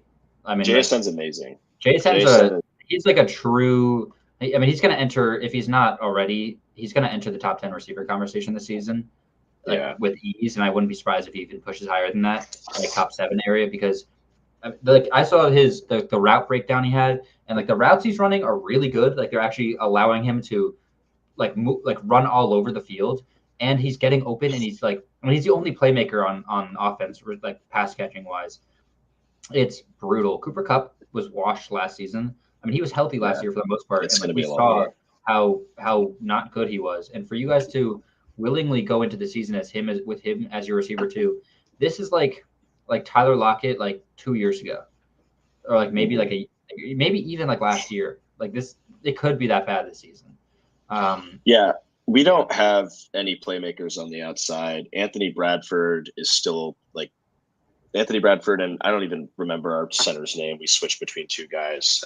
Like Olu Otawatatani or whatever his last name is horrible. I don't even think he's the guy who played yesterday. But Kenneth Walker just loves to run directly into whatever lineman is blocking in front of him.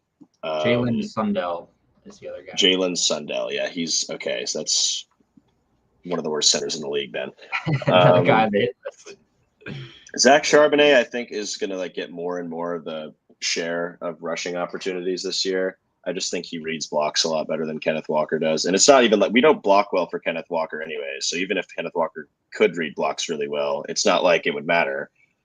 Sky Moore, because there's no openings. I didn't see a lot of this game. Sky Moore is the returning for the Niners, and he fumbled. That's nice. He did? Yeah, apparently. I mean, it was recovered, but yeah. I must have missed that part of the game. I like Elijah Arroyo. I was kind of surprised that AJ Barner was playing so much more than him. I know Barner's a better blocker, but I liked Arroyo going into the draft, and I felt like he landed in a really good spot, especially once Fant got cut. So I'm kind of hopeful for his outlook on the season, especially because like it's JSN or nobody. So if he can even be like mediocre, then it's probably your receiver too. I hated how little our tight ends got used that game, and I think Barner will get used more this season because Kubiak is such a run-heavy coordinator. But he also like didn't use any play action this game. We ran play action twice the whole game, so I'm hoping that we run a little more play action as the season goes on, and I think we will because Kubiak was a pretty solid OC for the Saints last year. So and I think it'll get better as the year goes on. When you have accident-prone, borderline just not good quarterbacks like Darnold, you need to run play action. You saw it with the Colts. Daniel Jones ran the most play action in the league this week, and he had such a safe and productive week because like play action just gets you an extra blocker and it gets you like deeper down the field, and by the time you turn around, you have guys actually developing in their routes. You don't have to like instantly snap it and start reading the field because that's not what these guys are good at. You guys totally should be running more play action because the Vikings did it a ton last year, and that's how Darnold was so productive. That's how you get Justin Jefferson streaking down the field and stuff like that. And that is the one difference between us and the Vikings is where they had Justin Jefferson, we have Cooper Kupp and Jake Bobo. So I'm hoping Torrey Horton can be decent for us by the end of the year, but he really couldn't create separation this game. But yeah, that's all I really have to say about that game. Nick Bosa is a freak. Fred Warner's a freak. The Niners are screwed by injuries, by the way. Like Yeah, Kittle's like already on IR. It's always that Purdy way. got hurt. Yeah, Purdy had a toe and like some other shoulder injury or something. Yeah, it's going to be a long season for them if this is how it's going in week 1. Yeah. And then so let's see what else. Yeah, Kittle goes on IR. That really sucks. Pearsall had a solid game. And CMC didn't look too bad. Running wise, he wasn't great, but he was good pass catching wise. I think that's kind of potentially what the outlook on like the rest of his career, I feel, it's kind of what I felt going into the season. Like I felt like he was not going to be that super productive runner anymore, but he's going to like be a dominant pass catching receiver or running back. And I wouldn't be surprised if that is the case moving forward. All right. Anything else to mention from that game? Oh, I did see something while you were talking about Tariq Woolen. So he had, where was it? A perfect passer rating allowed, 158.3. He allowed 80 yards and a touchdown. And people are making jokes about like the game winner to Jake Tonges or Tongs or whatever, saying like Purdy knew the safest spot to put it, and it was right in the hands of Tariq Woolen. Yeah, these clips, I saw a lot of them, but the clips I'm looking at now are just, it's like actually incredible. They're throwing like genuinely at him, and it doesn't even matter. Yeah, whatever. Like you would think Tariq Woolen is one of Purdy's receivers based on the throws he made at the end of the game. Yeah, and he had a good rookie season. Like I felt like he had like high hopes. He's such a like crazy. The build is so perfect for a corner.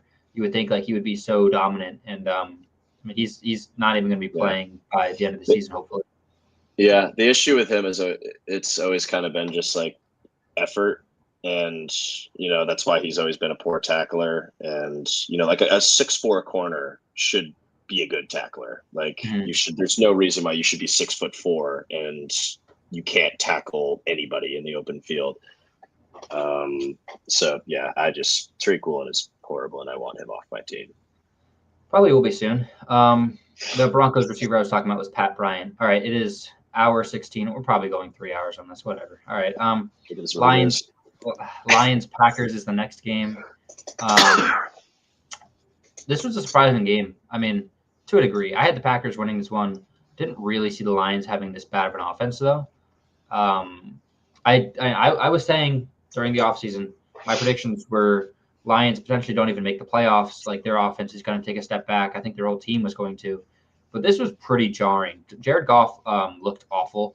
Like he was consistent. Like he wasn't really throwing many incompletions or whatever, but he just like wasn't like moving at all. He wasn't moving me at all. The running room, Monty and Gibbs both like neither did a single anything at all. And Gibbs usually has bad games against the Packers. I mean, the Packers have such a crazy good rush defense, and their whole defense in general is really solid.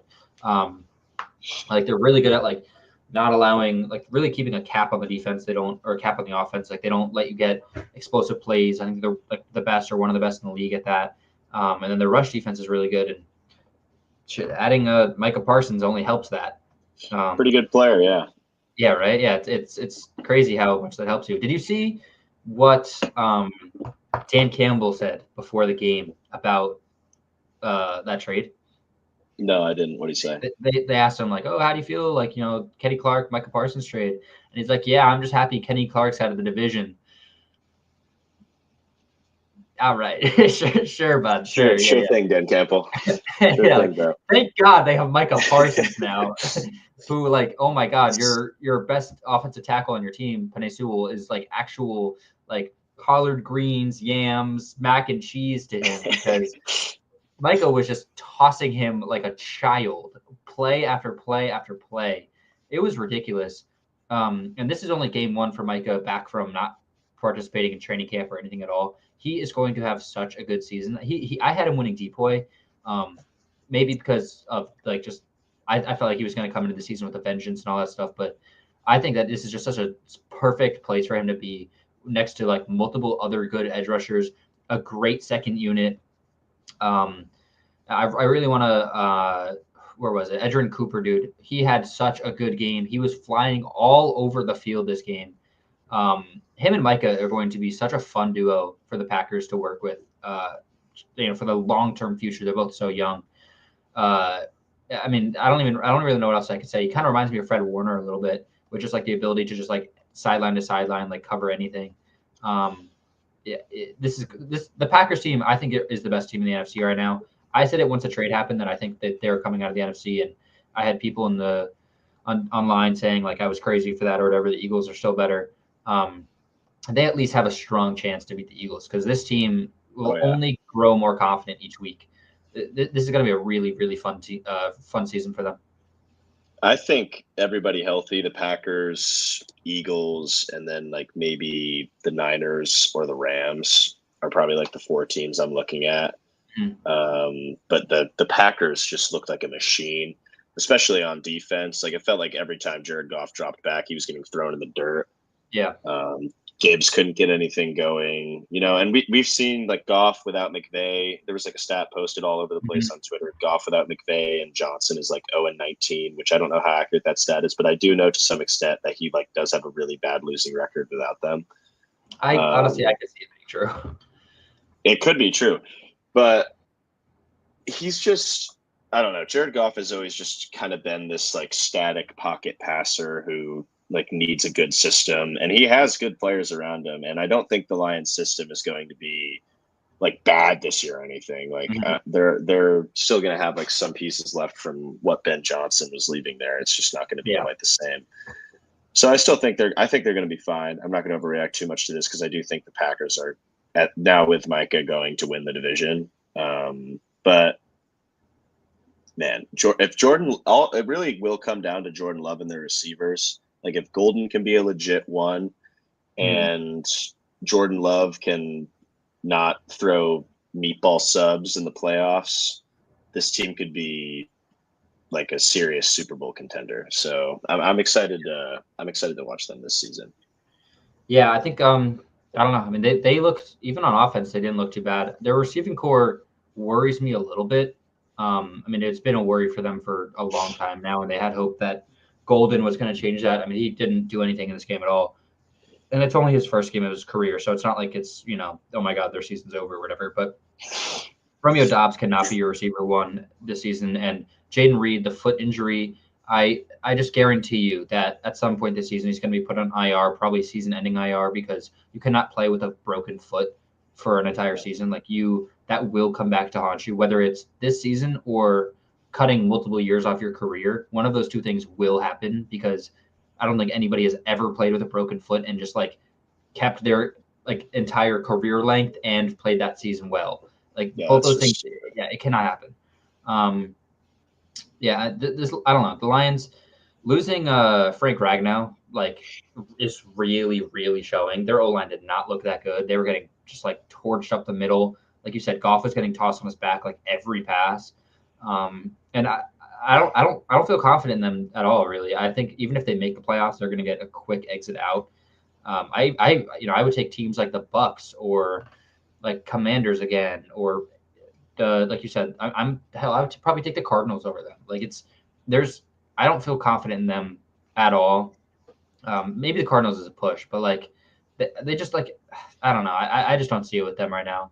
And Gibbs got 10 receptions for 31 yards. I think is the lowest yards from a receiver with 10 receptions ever, I think, which is pretty crazy. Who was this? For Jahmyr Gibbs, he had 10 for 31. I'm pretty sure that was the least amount of yards for a 10 reception game in NFL history, if I do remember the stat correctly. Yeah, and then I mean, Jameson Williams, the new $100 million man, has 4 receptions for 23 yards. Good contract. That contract is insane. Great contract. Love it so much. Can't wait to pay Malik Neighbors $48 trillion. It's gonna be awesome. Can't wait for like Jalen Waddle to get a $50 million contract next. That's gonna be cool. I don't really have any Tesla. Yeah, right. That catch was awesome. That was a really crazy catch. I think he could be a good player. I think so too. And honestly, I wouldn't be surprised if he gets receiver 2 at some point on this team. I know they just paid JMO, but he seems like he's really talented, especially as like a contested catch guy. We saw it all throughout the preseason that he was just like a contested catch red zone monster.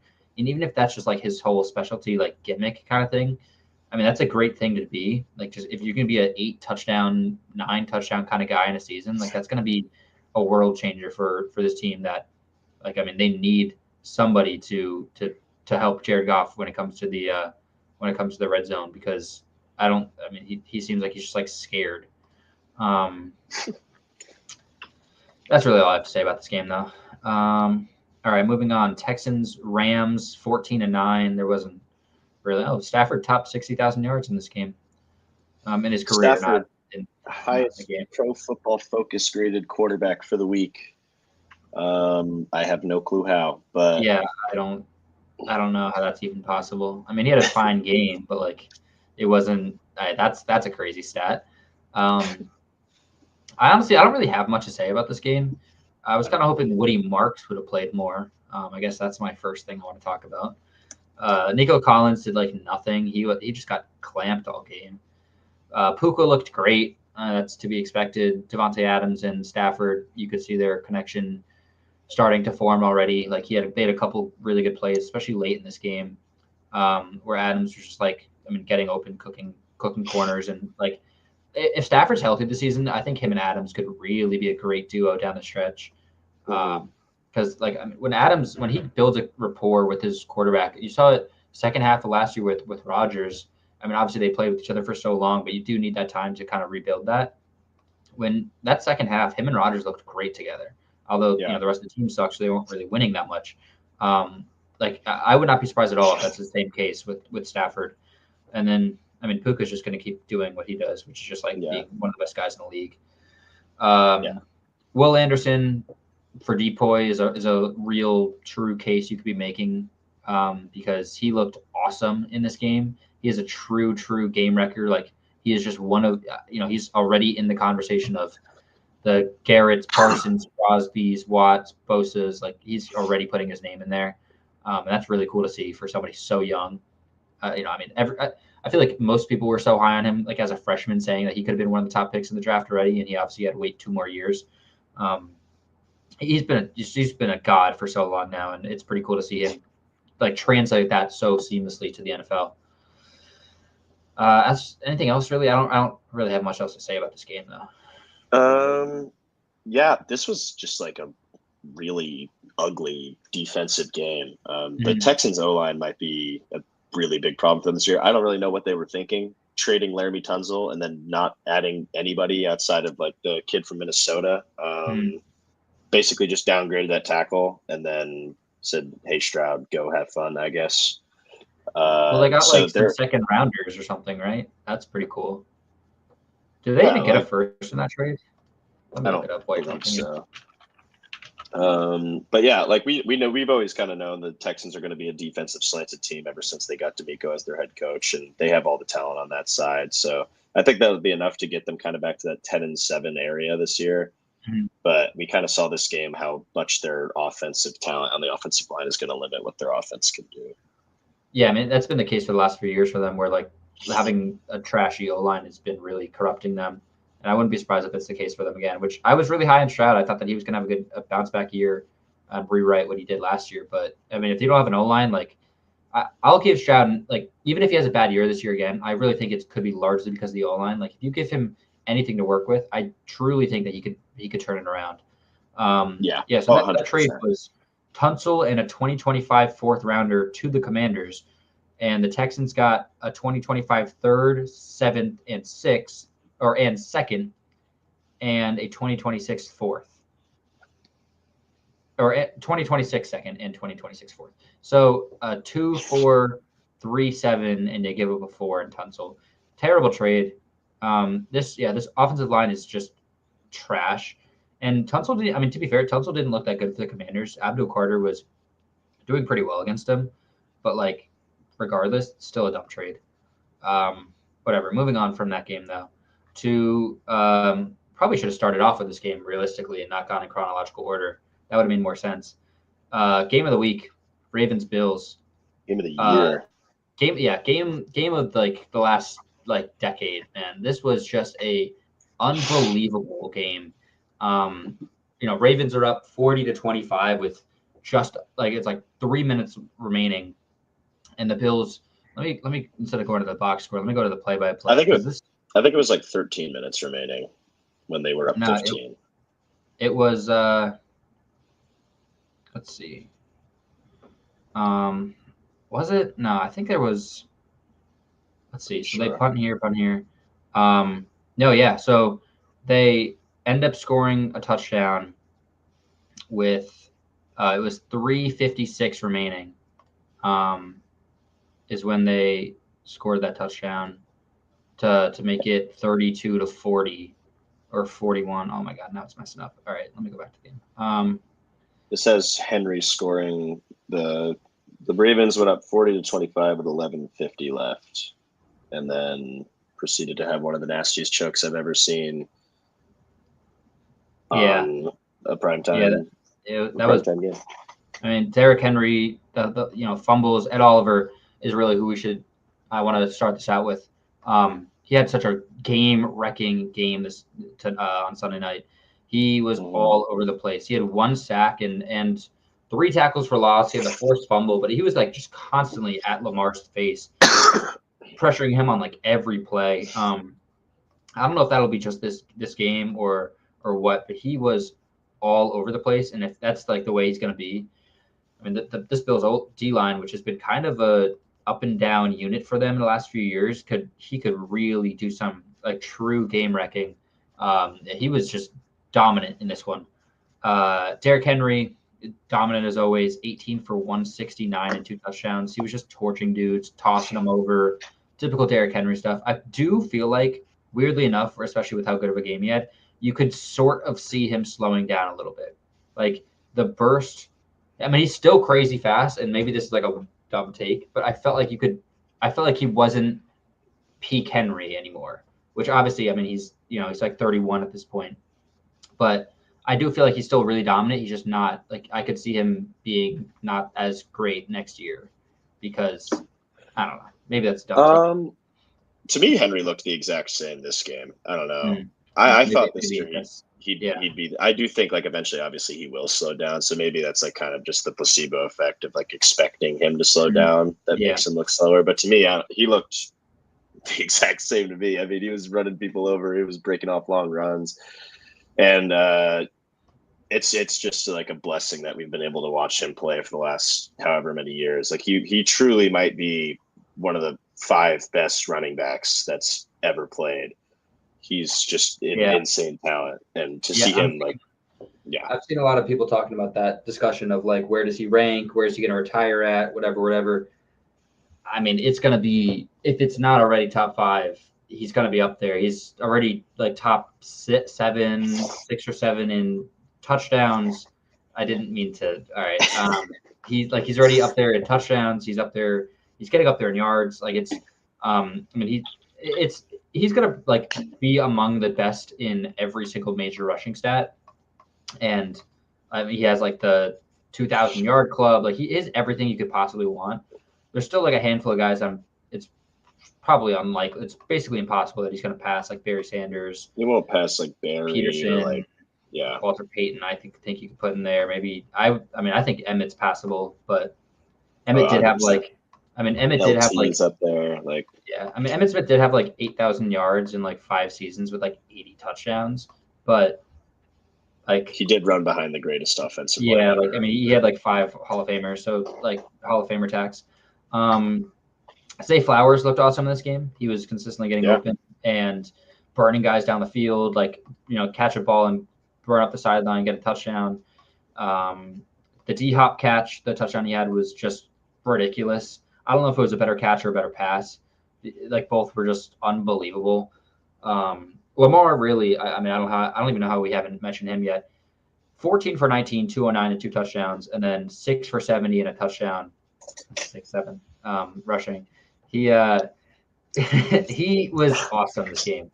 Like, I mean, it's typical Lamar stuff. He looked like he was, set to be the MVP frontrunner, like just dominating this game. And then in comes Josh Allen to completely throw that out the window. Allen, 33 for 46, 394 and 2 touchdowns.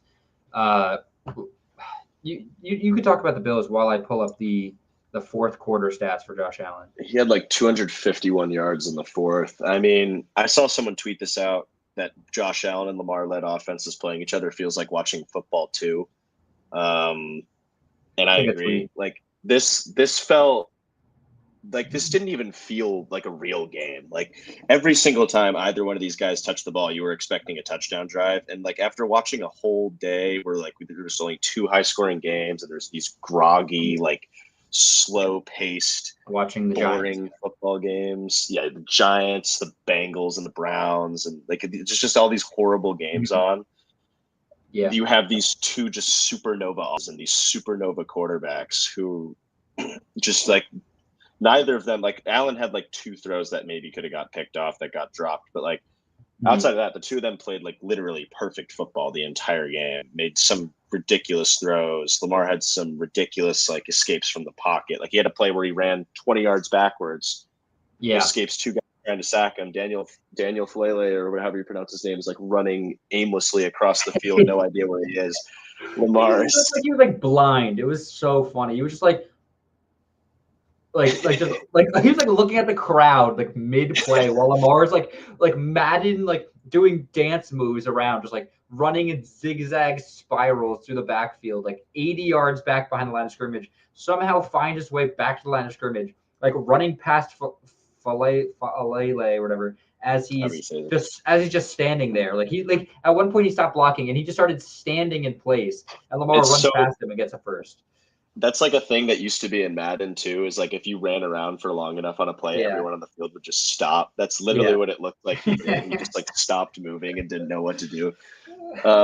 So yeah, I thought, as like Lamar being my favorite player, obviously it was kind of heartbreaking to watch them lose like that, because he literally did this is truly one of the games where you can say like he did not do anything wrong. Like he did not make a mistake the whole game. Lamar really played like as perfect as a game as you could possibly ask him to. He was unbelievable. This is the kind of game that, I mean, this happened 2 nights ago, and I would rewatch this tomorrow, the next day, and the next day, and a month from now, and a year from now. Like this is an all-time classic game.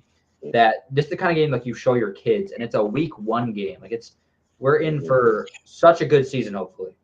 It felt like a playoff game. Like this game 100%. Had like the feel of a playoff game. It was just there was just multiple times throughout the games where I had goosebumps, because like this is just like the peak of football. Like I can't imagine we're gonna see a better game than this. No. For like 5 more years. Yeah, like, I mean it's hard. I'm hard to believe that we'll see anything better than that this season or in the next few. The Josh Allen fourth quarter, 16 for 21, which is insane in itself. 251 passing yards, 1 passing touchdown, and then 2 rushing touchdowns as well. I think people are posting the stat of like most passing yards in a fourth quarter in NFL history, or since 2000, because I guess we're done with the NFL 90s too now. And Drew Brees is number 1, and like Roethlisberger's up there, and like a few other random people. But Allen's the only person who was on that list who won the game. Yeah, I saw that. Which is truly incredible. I mean, he just was unstoppable this game. Like Keon Coleman played well, and Palmer had some good catches, and like Kincaid looked pretty solid. But it really was the Allen show in every aspect. He was making just godlike throws all over the field. I mean, he was running people down. Like Allen, it's hard not to watch him and enjoy what you're watching, and especially when he's going up against Lamar, who he very unfortunately owns. But like, it's never Lamar's fault for the most part. Like the Theo Ash, like not his fault meme. Like it really is for Lamar. He just gets sold by awful players that somehow find their way onto the field, like a Jair Alexander. Man, dude! The whole defensive side of Hamilton was horrible. Yeah, I mean, they weren't really getting to the quarterback at all. They had 1 sack, and it was like a coverage sack basically. Hamilton was all over the place. He had a dropped interception, which he really should have caught that one. That was like right in his hands. There was 2 of those. Roquan was playing all right too. I mean, he was like just chasing down Allen all night, and he did get to him a couple times, like saving some bigger runs and stuff. But it really was just Lamar versus Allen, and like no help from anybody else. Ed Oliver helped for Allen, and unfortunately, Lamar doesn't have an Ed Oliver on his team. Yeah, Lamar had Derrick Henry going for. That's fair. You're not wrong. That's on me. You're right. But yeah, I mean, I really want to actually highlight how bad Jair Alexander was. He like that last drive, Allen was just like targeting him like he was Tariq Woolen. Like it was just insane. Like throwing right at him. Like he let up. He had the pass interference that allowed them to get down to on fourth down. It was like a 4th and 20 or something that would have I think like mostly sealed the game away. And then they got down to like the 2-yard line instead. And then on the last drive of the game, he got targeted and like the ball like was caught and like went out of bounds or something. And they moved up. And then the next play, they bomb it up to Keon Coleman. He loses the jump ball. Like he gets like outran and he gets like juked the hell out of his shoes, like falls over. And then he just like makes the game losing tackle afterwards too. Because Keon Coleman was running so hard. I don't know if he would have realized he needed to go down. Because if they he was going to try to score. I think he was going to try to score. I think so too. And if they score a touchdown there, I mean, like you have to assume the Ravens. I mean, maybe the Ravens 3 timeouts and like a minute. They did 30. It.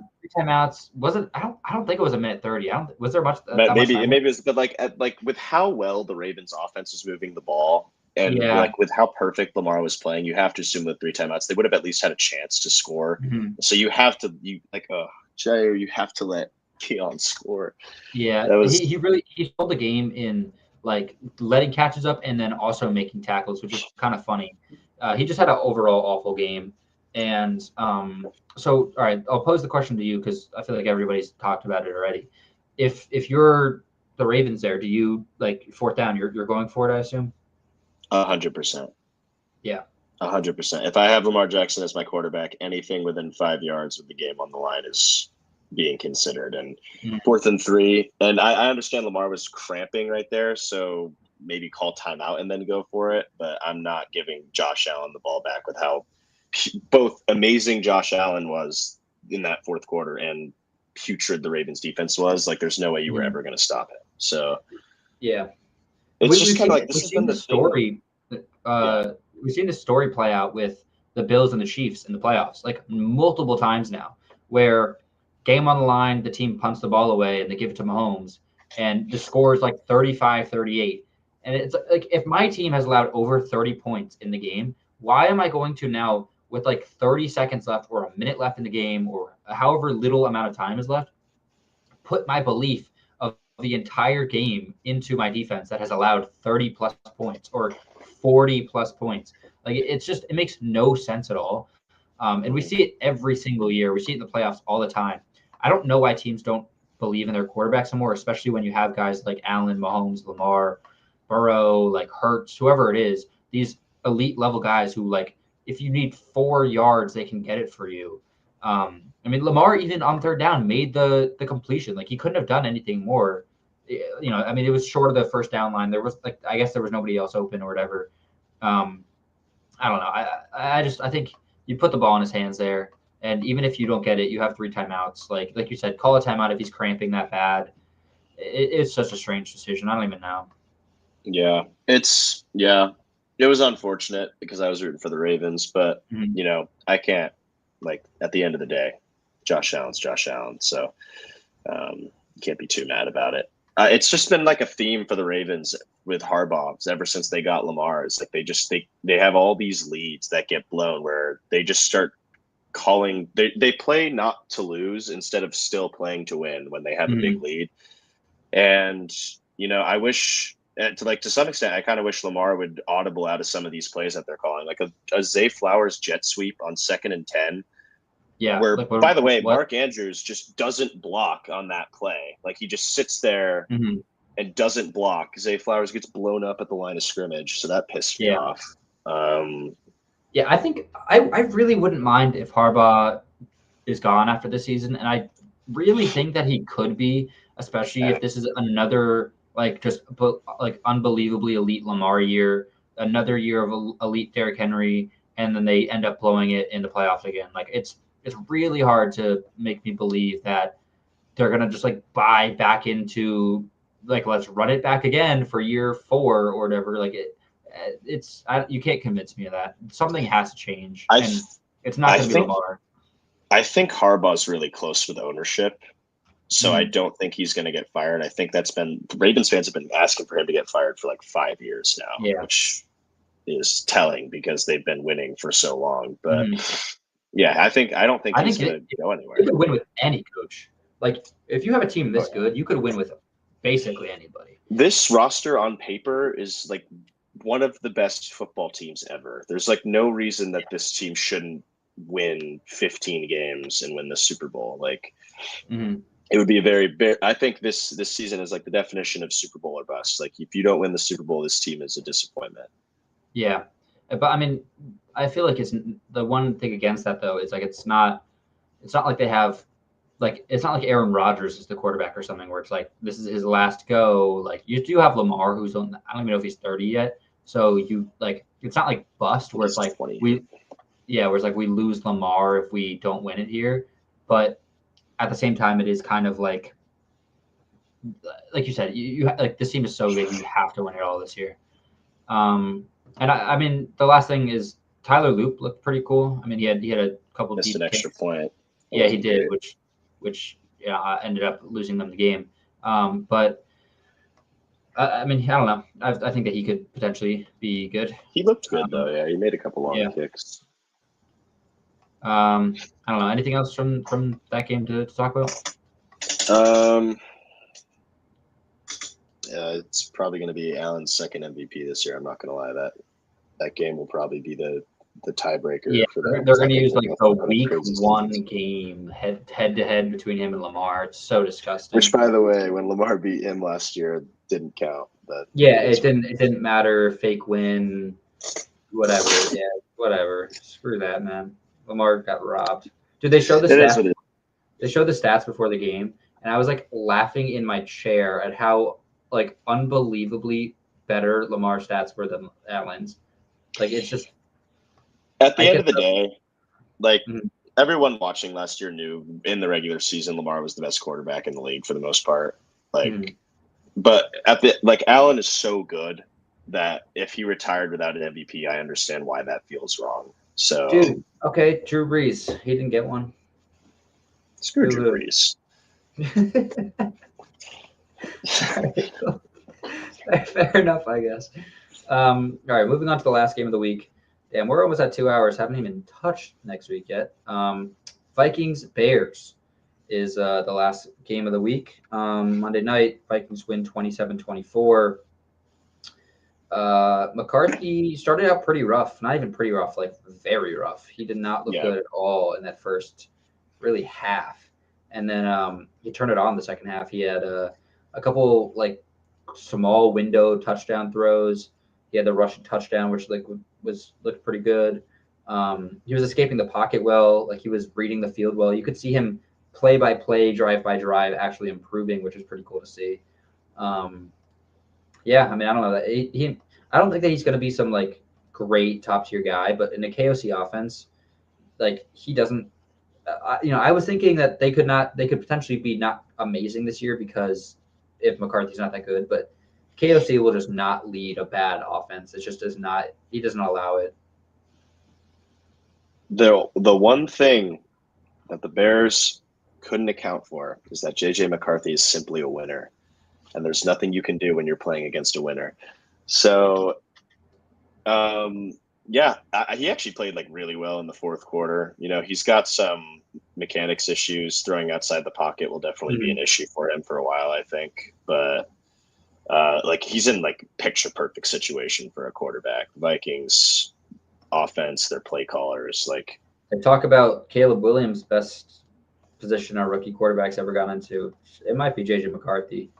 yeah. Like Caleb Williams, by the way, he also just has like such glaring mechanics issues, Yeah, and like when you the said throw he throwing missed out of to the DJ pocket, Moore. yeah, Yeah, when you said throwing out of the pocket, that's why I was like, geez, because we'll talk about that with Caleb. Yeah, go on about the throw to DJ Moore because that was brutal. That was heartbreaking. that really could have given them a chance at the end of the game. It was like 2 minutes and some change left on the clock. They had just marched down to like midfield or like 40-yard line, and DJ Moore is wide open, and Caleb just like airmails it to a cameraman outside the white lines. Like, it was a horrible throw.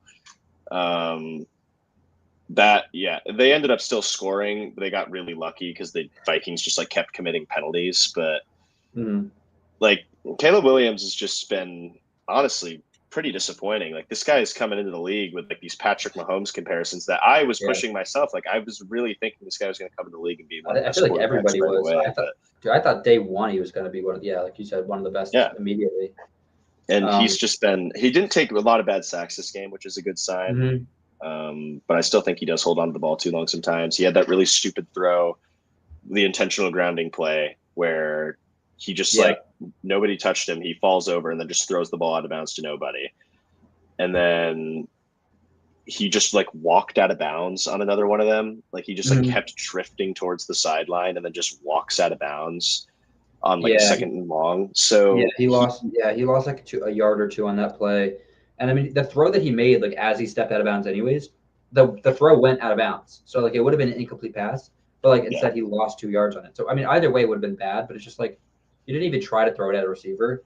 I don't really like when quarterbacks do that. I get that it's just being safe. You don't want to turn the ball over, but at least, like, if you're going to throw it out of bounds, at least like throw it in a vicinity of a receiver where they can at least make some crazy catch, or it goes out of bounds, rather than like just throwing it into the stands and like guaranteed nobody catches it. It could be a long game for the Bears. That's how he's going to play. Oh, for sure. What you said about him not having sacks, that really stood out to me, because that was just like brutally painfully obvious last season, where it was like just standing in the pocket for 8 seconds long, pump faking too many times, running into his own lineman, running into the D lineman, creating his own sacks nonstop. In this game, he was really good at he showed his athleticism every play, and it was really, really cool to see how fast he was, like ridiculously fast. This guy is a crazy, crazy athlete. He was just escaping like, nobody could catch him. Nobody at all. He was just escaping everything. He was, 6 rushes, 58 yards, and a touchdown. The opening touchdown he had was a really good run. He looked good in that first quarter. Like, I mean, he opened up 10 for 10. I know it's like the scripted plays or whatever, but he looked really solid. And then he went like 8 for 20 after that. It was just I had such high hopes after that first quarter, and him and McCarthy like just switched bodies or something, because I don't know what happened, but it was McCarthy super locked in. Winning time. That's what winners do. Yeah, I guess so. I mean, Rome Odunze looked all right. Shout out Kyle Munn guy, Rutgers legend. I don't know. I don't really have a ton else to talk about from this one. Javon Hargrave was getting to Caleb pretty well. I don't know. I do want to say the two-headed running back room with Mason and Aaron Jones. Mason looked good. Like, Mason looked really good. He was running really efficiently. He was running hard as hell, like running through people. Aaron Jones looked really solid as a receiver, but Mason looked better as a running back for sure. And Jones didn't look awful as a running back, especially in the fourth quarter. He started to turn it on a little bit, but Mason definitely outran him in week 1. But I mean, a big win for the Vikings. I had the Bears winning that one, but I wasn't surprised the Vikings won it. But it's just like, I wasn't sure on how McCarthy would do in his first start. But yeah, Caleb's got to be better moving forward, because I mean, like, if Ben Johnson can't fix him, then I don't know. He's in trouble. I'm not gonna lie. Yeah. Anything else from that game to talk about? No. All right. An hour 53. That was a quick recap from week 1, guys. All right, we can go through this faster. Let's get it done by we can definitely do this pretty quick. Yeah, let's get it done by like 2 hour 30 minutes is my goal. All right, Thursday night, Commanders Packers. Spread is 3.5 in Green Bay. Who do you got and why? Go Pack, go! I'm gonna take the Packers to win this game. I thought Jaden Daniels looked a little bit inconsistent, maybe some like sophomore jitters to start the season against the Giants. Missed a couple throws to McLaurin, but the Packers just the Commanders are a team that likes to run a lot of these like quick pass plays and then try to beat you over the top once they've kind of pulled you in. Ton of horizontal air raid, like a lot of short stuff. Yeah, you can't beat the Packers over the top when McKinney's back there, and this short stuff is not going to work against the Packers front seven. So I think the Packers defense matches up with them pretty well. Commanders have a lot of unks on defense, so I think I think Packers take this one. Yeah, I agree. I would have them covering 3.5 too. This could be a game for Matthew Golden to shot, I think, because this Commanders cornerback room is so unimpressive that like this is a game for one of the receivers to step up. I don't know who it'll be because the Packers, like, it's kind of a mystery wheel that you spin, and it's like who's gonna be the 70-yard and touchdown guy this game. But yeah, I'll take Packers. All right, Sunday, 1 p.m. games. You got Jaguars heading to Cincinnati. Spread is 3.5. Who's for Cincy? Yeah. Oh yeah. My bad. Man, I'll take the Bengals. Game. Yeah, it is. I'll take the Bengals and I'll take them covering. I don't believe in the Jaguars. It is the early season Bengals though. I might take the Jaguars. Hey, the Bengals are 1-0 though. They didn't start, 0-1 for the first time in a long time. The benefits of playing the Browns. I'm gonna take the Jaguars. Okay. I just think you're gonna take them straight up. Well, I mean, yeah, I'll take the Jaguars to continue this trend of Bengals September poor play. I mean, to be fair, they did play starters did play some preseason games to get them more acclimated to be ready for the season this year. So maybe their September woes are different this year. We'll have to see. Yeah, I mean, I'll take the Bengals. I don't really believe in the Jaguars too much. Trevor didn't impress me at all, and this is another easy defense for him to go up against. So like, if he doesn't show it this game, I'm definitely my bags are. I've got like 1 foot off the train. Like I'm unsure if I'm gonna get off at this stop. Like we'll see. If he has a bad game, then I'm getting off the train. Which I was such a huge Trevor guy, dude. I loved Clemson back then. Like that was when my brother went there, and like I used to love Clemson at the time. But I mean, he just has not shown it at all. All right, moving on to the next 1 p.m. game. The 0-1 Giants headed down to Dallas to play the Cowboys. Spread is 5.5 for Dallas. The classic early season Cowboys thrashing of New York. I think I think the Cowboys will probably win this game by 2 touchdowns. 2 touchdowns? That's it? Their defense is pretty bad, man. I promise you that we will not be able to score more than, I don't even know, like 14. Like our offense cannot move. I know that their defense is bad, but I don't expect us to do anything. I expect like Mozzie Smith to start playing well against us. That's how bad we are. It's 5.5. I'll take the Cowboys to cover that easily. Honestly, the Giants are going 0-18. They're gonna find a way to lose the bye week. This team sucks. We're gonna get the first pick, and Arch is not even gonna come out. Yeah, we're just screwed. I don't know. I have nothing to say. We suck. Moving on. Bears, Lions, both 0-1. This is a big divisional game. Lions are covering Lions minus 5.5. They're at home. The Lions go 0-2 here. There's some like real alarms ringing. Like the emergency alarms are going off for sure. I think the Lions are going to smoke them. Dan Campbell, whenever he finds a gimmick that he can put into a game, they always find a way to blow out the other team. Like last year when they played the Cowboys, they had like the eligible receiver gimmick where they just wanted to have the revenge game against the Cowboys, and they beat them by 50. So I think they do that with Ben Johnson this year. I think they take it personally that he went to a division rival and they just beat the crap out of him. So I'll take the Lions to cover on this one. All right. I don't know about taking this one, honestly. I think they did. So the Bears didn't have Jalen Johnson, which surprisingly wasn't huge because Jefferson didn't even have that great of a game. Wright played really well for them. Yeah. For the Bears. I think, you know what? Give me the Bears. I don't believe in the Lions at all. I think the Lions are cooked. Give me the Bears. All right. The Bears. Rams. The Bears. All right. Rams. Titans. Another kind of tough defense for Cam Ward to go up against. Rams are on the road, 5.5-point favorites. Rams by 3 touchdowns. Yeah, I mean the Titans are going to lose a lot of games by big blowout measurements, and that's probably going to be this one. Yeah, I'll take Rams and to cover pretty easily. Cam Ward's going to get sacked by Byron Murphy. I'm not Byron Murphy. Oh my God, what's his name? Jared Verse. Jared Verse. Thank you. Why did I say Byron Murphy? Jared Verse a lot. All right, next one. Patriots, Dolphins.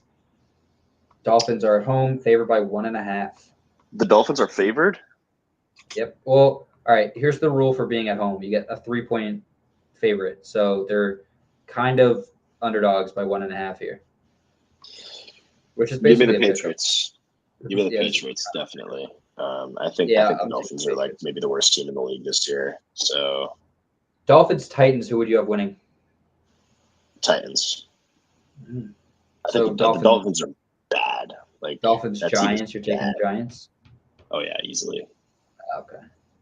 Dolphins, what, Saints? You're taking the Dolphins or taking the Saints? Yeah. Dolphins, Browns. You're taking the Browns.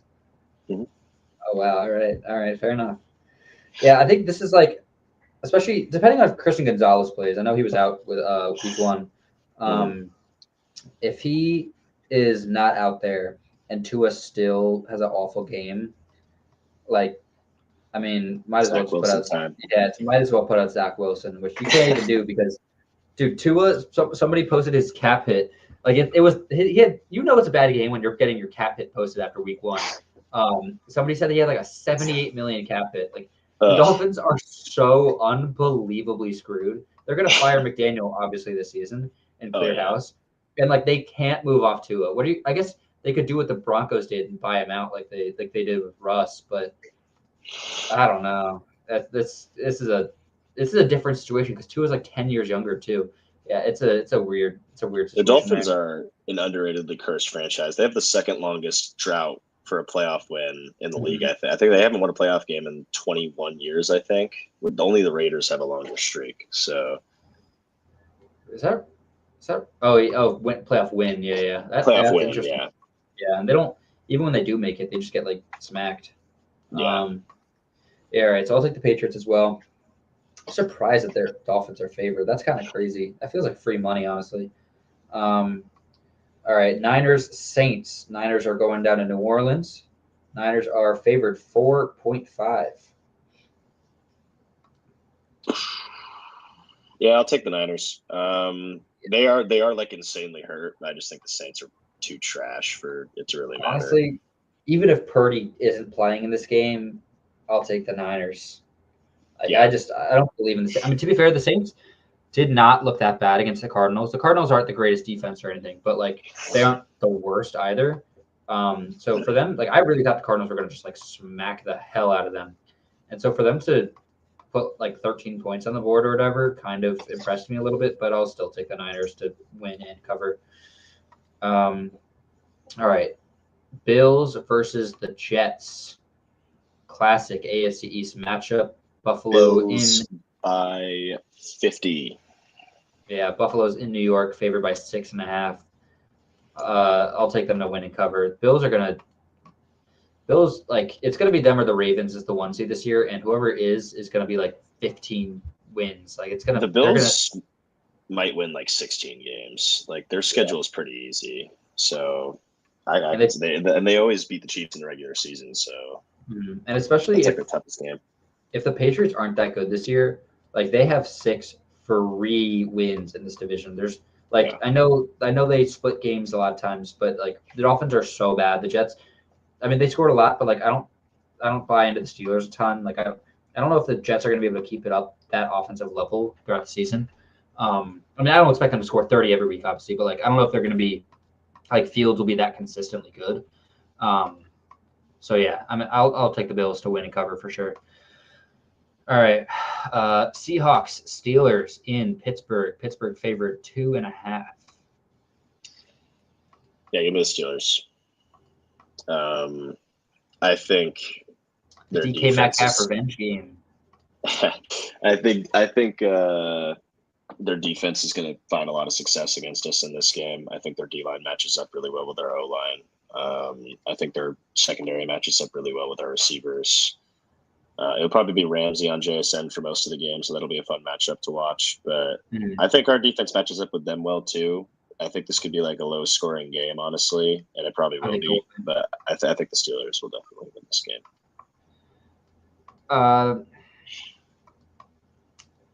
Yeah, I agree. Like I want to say Seattle because I really like your guys' defense a lot. Like I think you guys have a good unit that it's really good. It's probably like top 5 caliber defense in the league. Like it has such upset potential type defense. But I just cannot like for a second put a single ounce of trust into Sam Darnold. I was saying all offseason long how little I trusted him, how I expected Milroe to take the starting job at some point this season. If not this season, next season. Like I just think Darnold's not good at all. And with a bad O line, like he's going to face a ton of pressure, and he's just like I could see him facing a ton of pressure this game and throwing a couple of really errant interceptions. So yeah, I'll take the Steelers too. I wouldn't be surprised if Seattle wins this because I do think it'll be a low scoring game, and I don't think Aaron Rodgers, like you said, I think like is kind of getting gassed a little bit. Like I don't think they're going to be 30 plus points a game like they never have been before. They're not just going to all of a sudden be that this year. But yeah, I mean it has to be an easy matchup for me to believe in Sam Darnold, and the Steelers defense is a little bit too good for me to do that. The over under is 39.5. That's probably easily the lowest of the week. Yeah, nobody's even really I'll still that close. take the under. All right, the final 1 p.m. game: Browns versus the Ravens, both 0-1 in Baltimore. Baltimore favored by 11.5. That's insane. That's a insane. lot of points for I swear to God, if the Ravens do what they did against the Raiders last year and choke like a 2-touchdown lead to a team that so clearly sucks in the fourth quarter, I will make sure that John Harbaugh is not their coach myself anymore. So the Ravens better win this game because I will be pissed if they do not win this game. I take them to cover too. Like they should cover that. I'll take them to win. Covering, I don't know, 12 points is a lot, but I do think that they're going to come out and just like put the pedal to the metal after losing that heartbreaker and losing the way that they did, like giving up 15 points in 3 minutes. It's just like that's something that you come back the next week with just like a hell-bent fury and try to put 50 on your next opponent, especially when it's a bitter rival like this. And the Ravens legitimately could like chase down like the 2013 Broncos record for points in a season this year, I think, because they scored 40, it felt like effortlessly against the Bills on the road. This is a team that could be like a record-breaking offense again this year. There was never really a moment that they felt like they faced much adversity in that game offensively in the Bills game. Like they were just moving so seamlessly every single drive. The read options will never not work with Derrick Henry and Lamar, the most athletic dual threat quarterback of all time, and the most like destructive, like just smash your face in running back of all time. I don't like if you're a DC and they were read option, who are you? What is your game plan? Who are you committing to? I don't. I don't even pray. I don't know. Yeah. Like there's only like there's literally nothing you can do because we saw last year the Steelers. T.J. Watt was getting played with like a little child in the read option. Like they ran read option like 15 times in the first half. Yeah. And then the Steelers kind of did this thing where they would like wait to see like who was going to keep it. And Lamar like ran with Derrick Henry for like 5 seconds, and then he just pulled it and guts up the middle. Or He ran with him and then handed it off, I think is what he did. And then Derrick Henry ran up the middle. But he's done that kind of thing a couple times. Like I've seen him hold on to the ball with him, like maybe like for like 2 seconds or 1 extra second or whatever. But like they do that to like trick the defense, because if like you said, if I'm stopping Lamar, Derrick Henry, it's just like I have to watch you actually hand the ball off or keep it, because if I'm going to commit to Lamar, now I have to stop Derrick Henry with like one defender or vice versa, and it's probably even harder to stop Lamar with one defender than Derrick Henry, which is saying something, because Derrick Henry is maybe the best running back of all time versus one defender. Derrick Henry, and that's the thing with Derrick Henry, is like the perfect prototype running back. Like normally a guy his size is like lumbering his way down the field. This guy is like, especially in his prime, was like one of the faster running backs in the league at top speed. Like it's just still, like, he's just 4 a machine. 5, like 4.6 level speed. Like he's still ridiculously fast. Yeah. Yeah, I'll take the Ravens, and I'll say cover, because I think that they're going to come out and really try to put the like just absolutely close this one out by halftime. All right, moving on to the 4:00 games. Broncos versus the Colts. Yeah, I think this is where we see Danny Dimes, his miracle run end very abruptly. They're playing in Indy. Denver only favored by 1.5. That is crazy. I feel like that's free money. But Vegas always knows. Vegas always wins, man. I don't know. I will take the Broncos, but I think this will be close. And I think this game will actually tell us whether the Daniel Jones season will be a gimmick or if he's like actually a good player. Because if he plays well against the Broncos, I mean, you're not going to see a much better defense than this on your schedule. So you won't see a single better defense. This is the best defense in the league. Yeah, it's like, but the thing is, like, I think the Colts can stay in this game just off the fact that Bo Nix is like horrible. So yeah, you're not wrong. I think this will actually be like interesting. This is like such this for me it's 1 p.m. but this is like such a 4:00 game. This is the most afternoon football game ever, is Colts Broncos. So I don't know how much I'll watch this game, but I do expect this one to be close. I don't know. I think this is either going to be a Broncos like beatdown, where it's just like Daniel Jones is not even able to like take a breath even on the sideline, or like you said, it's going to be a really close one. I find it hard to believe the Colts win this one. Bo Nix is really going to have a bad game for the Colts to come out here, because I just don't see a way that Daniel Jones has a legitimately productive game in any real aspect. Like I expect him to have more turnovers than touchdowns scored in this game. All right, moving on to the next 4:05 game. Panthers travel to Arizona to face the Cardinals. Cardinals favored by 6.5. This is an easy matchup for Bryce Young, potentially. I mean, we saw Rattler look not awful against the Cardinals. I think this is the Panthers wake-up call here. You know, they had a really bad week 1 against a team that's not that good. Bryce Young didn't play that well. I think they lock in, and I think they beat the Cardinals this week. Give me the Panthers. Wow. You know what? I can't give up on Bryce Young too early into the season.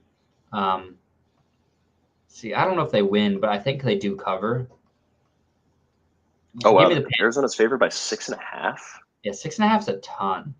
Wow. I don't know. I mean, Arizona did not look so great against the Saints. Like, I really thought that they should have won that game by like 20 before like going into it, because I thought the Saints were going to be so bad. And maybe that speaks to the Saints being better than expected. Yeah, I'll take the Panthers too. I'll believe in Bryce Young, and if he looks trash again, then I might start selling some of my stocks, because I've got a house full of them. All right, shockingly, this is a 4:25 game, and I'm looking at all these games have like the ticket prices next to them too. So Broncos Colts is $62, Panthers Cardinals is $37. This next one at 4:25, Eagles Chiefs is $215.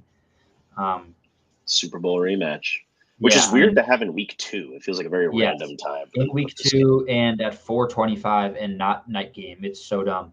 because everybody wants to see Falcons Vikings on Sunday Night Football. Oh, I can't wait. I actually think that'll be a good game, but yeah. I mean, it's not gonna be bad, but it's like Eagles Chiefs Super Bowl rematch. I would see that Thursday night, Sunday night, and Monday night. Like I don't want to see. Yeah, I don't want to see what JJ they did McCarthy last year too. They had the Niners Chiefs rematch as like an afternoon game in like week 3 last year. Yeah. Also, I don't know why McCarthy. I mean, we'll get into this later, but I don't know why his first 2 starts are both Monday night and Sunday night. Like it's so strange. They put the winners on the big games. Yeah, I guess so. All right. Well, anyway, so Eagles Chiefs in Kansas City. Philly favored 1.5. Philly covers. Yeah, I think Philly wins. Philly covers.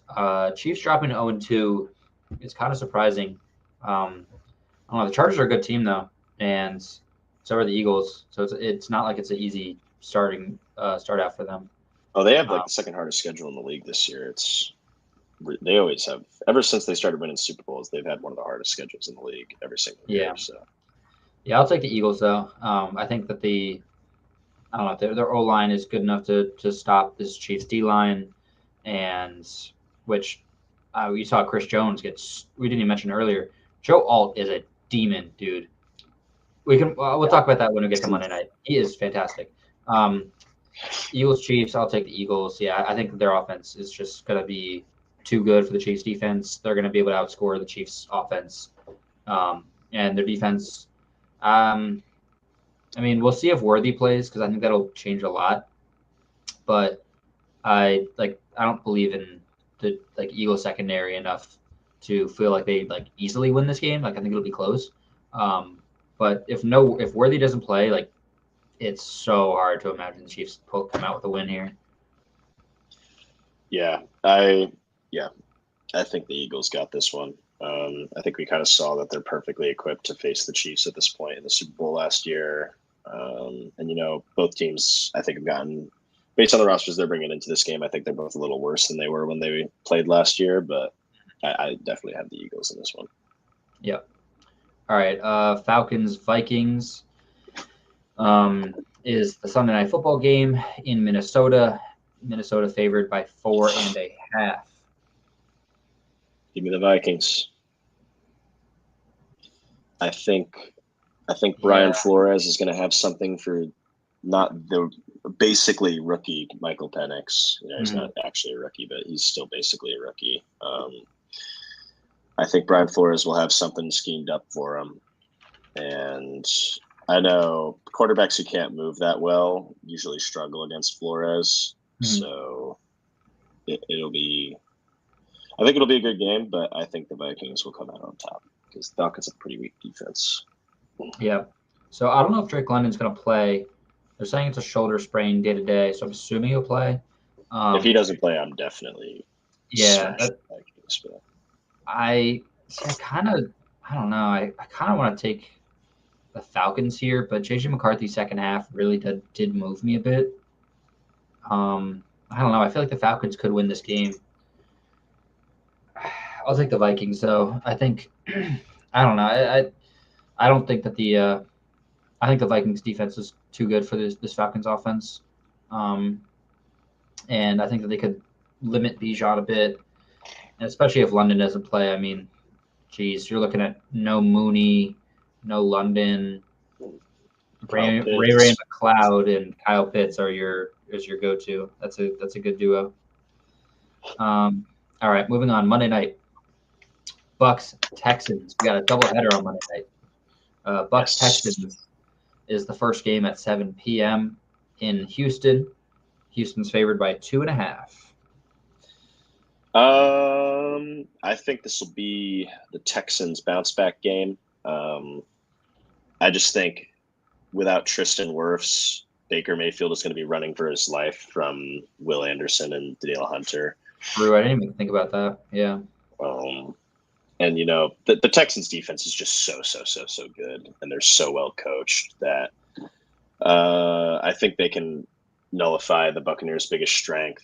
I think this will probably be a low-scoring game, but I'll take the Texans. I feel like this will either be really high-scoring or really low-scoring, which I know is such I hate when people say that because it's like, what else? It could be medium scoring, but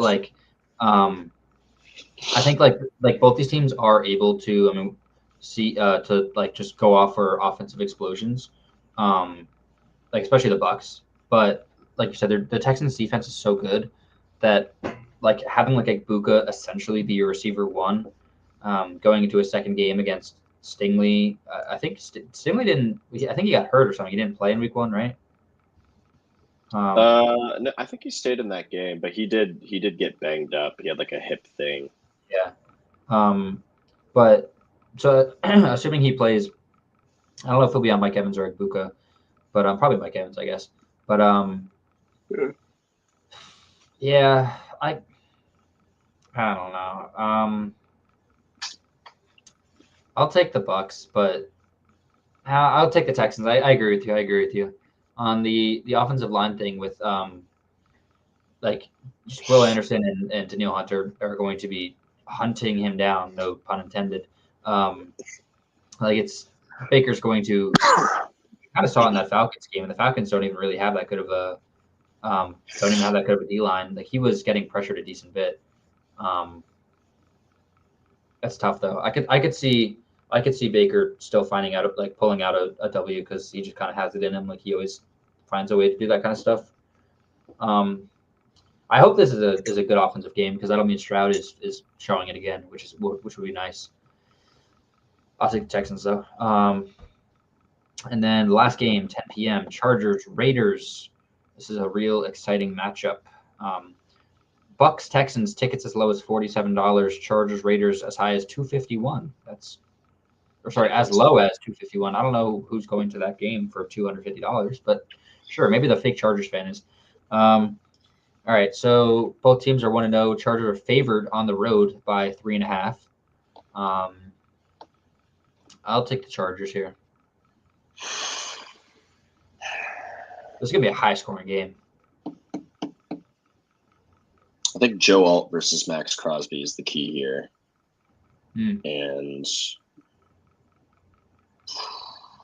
I have to choose between Justin Herbert and Geno Smith.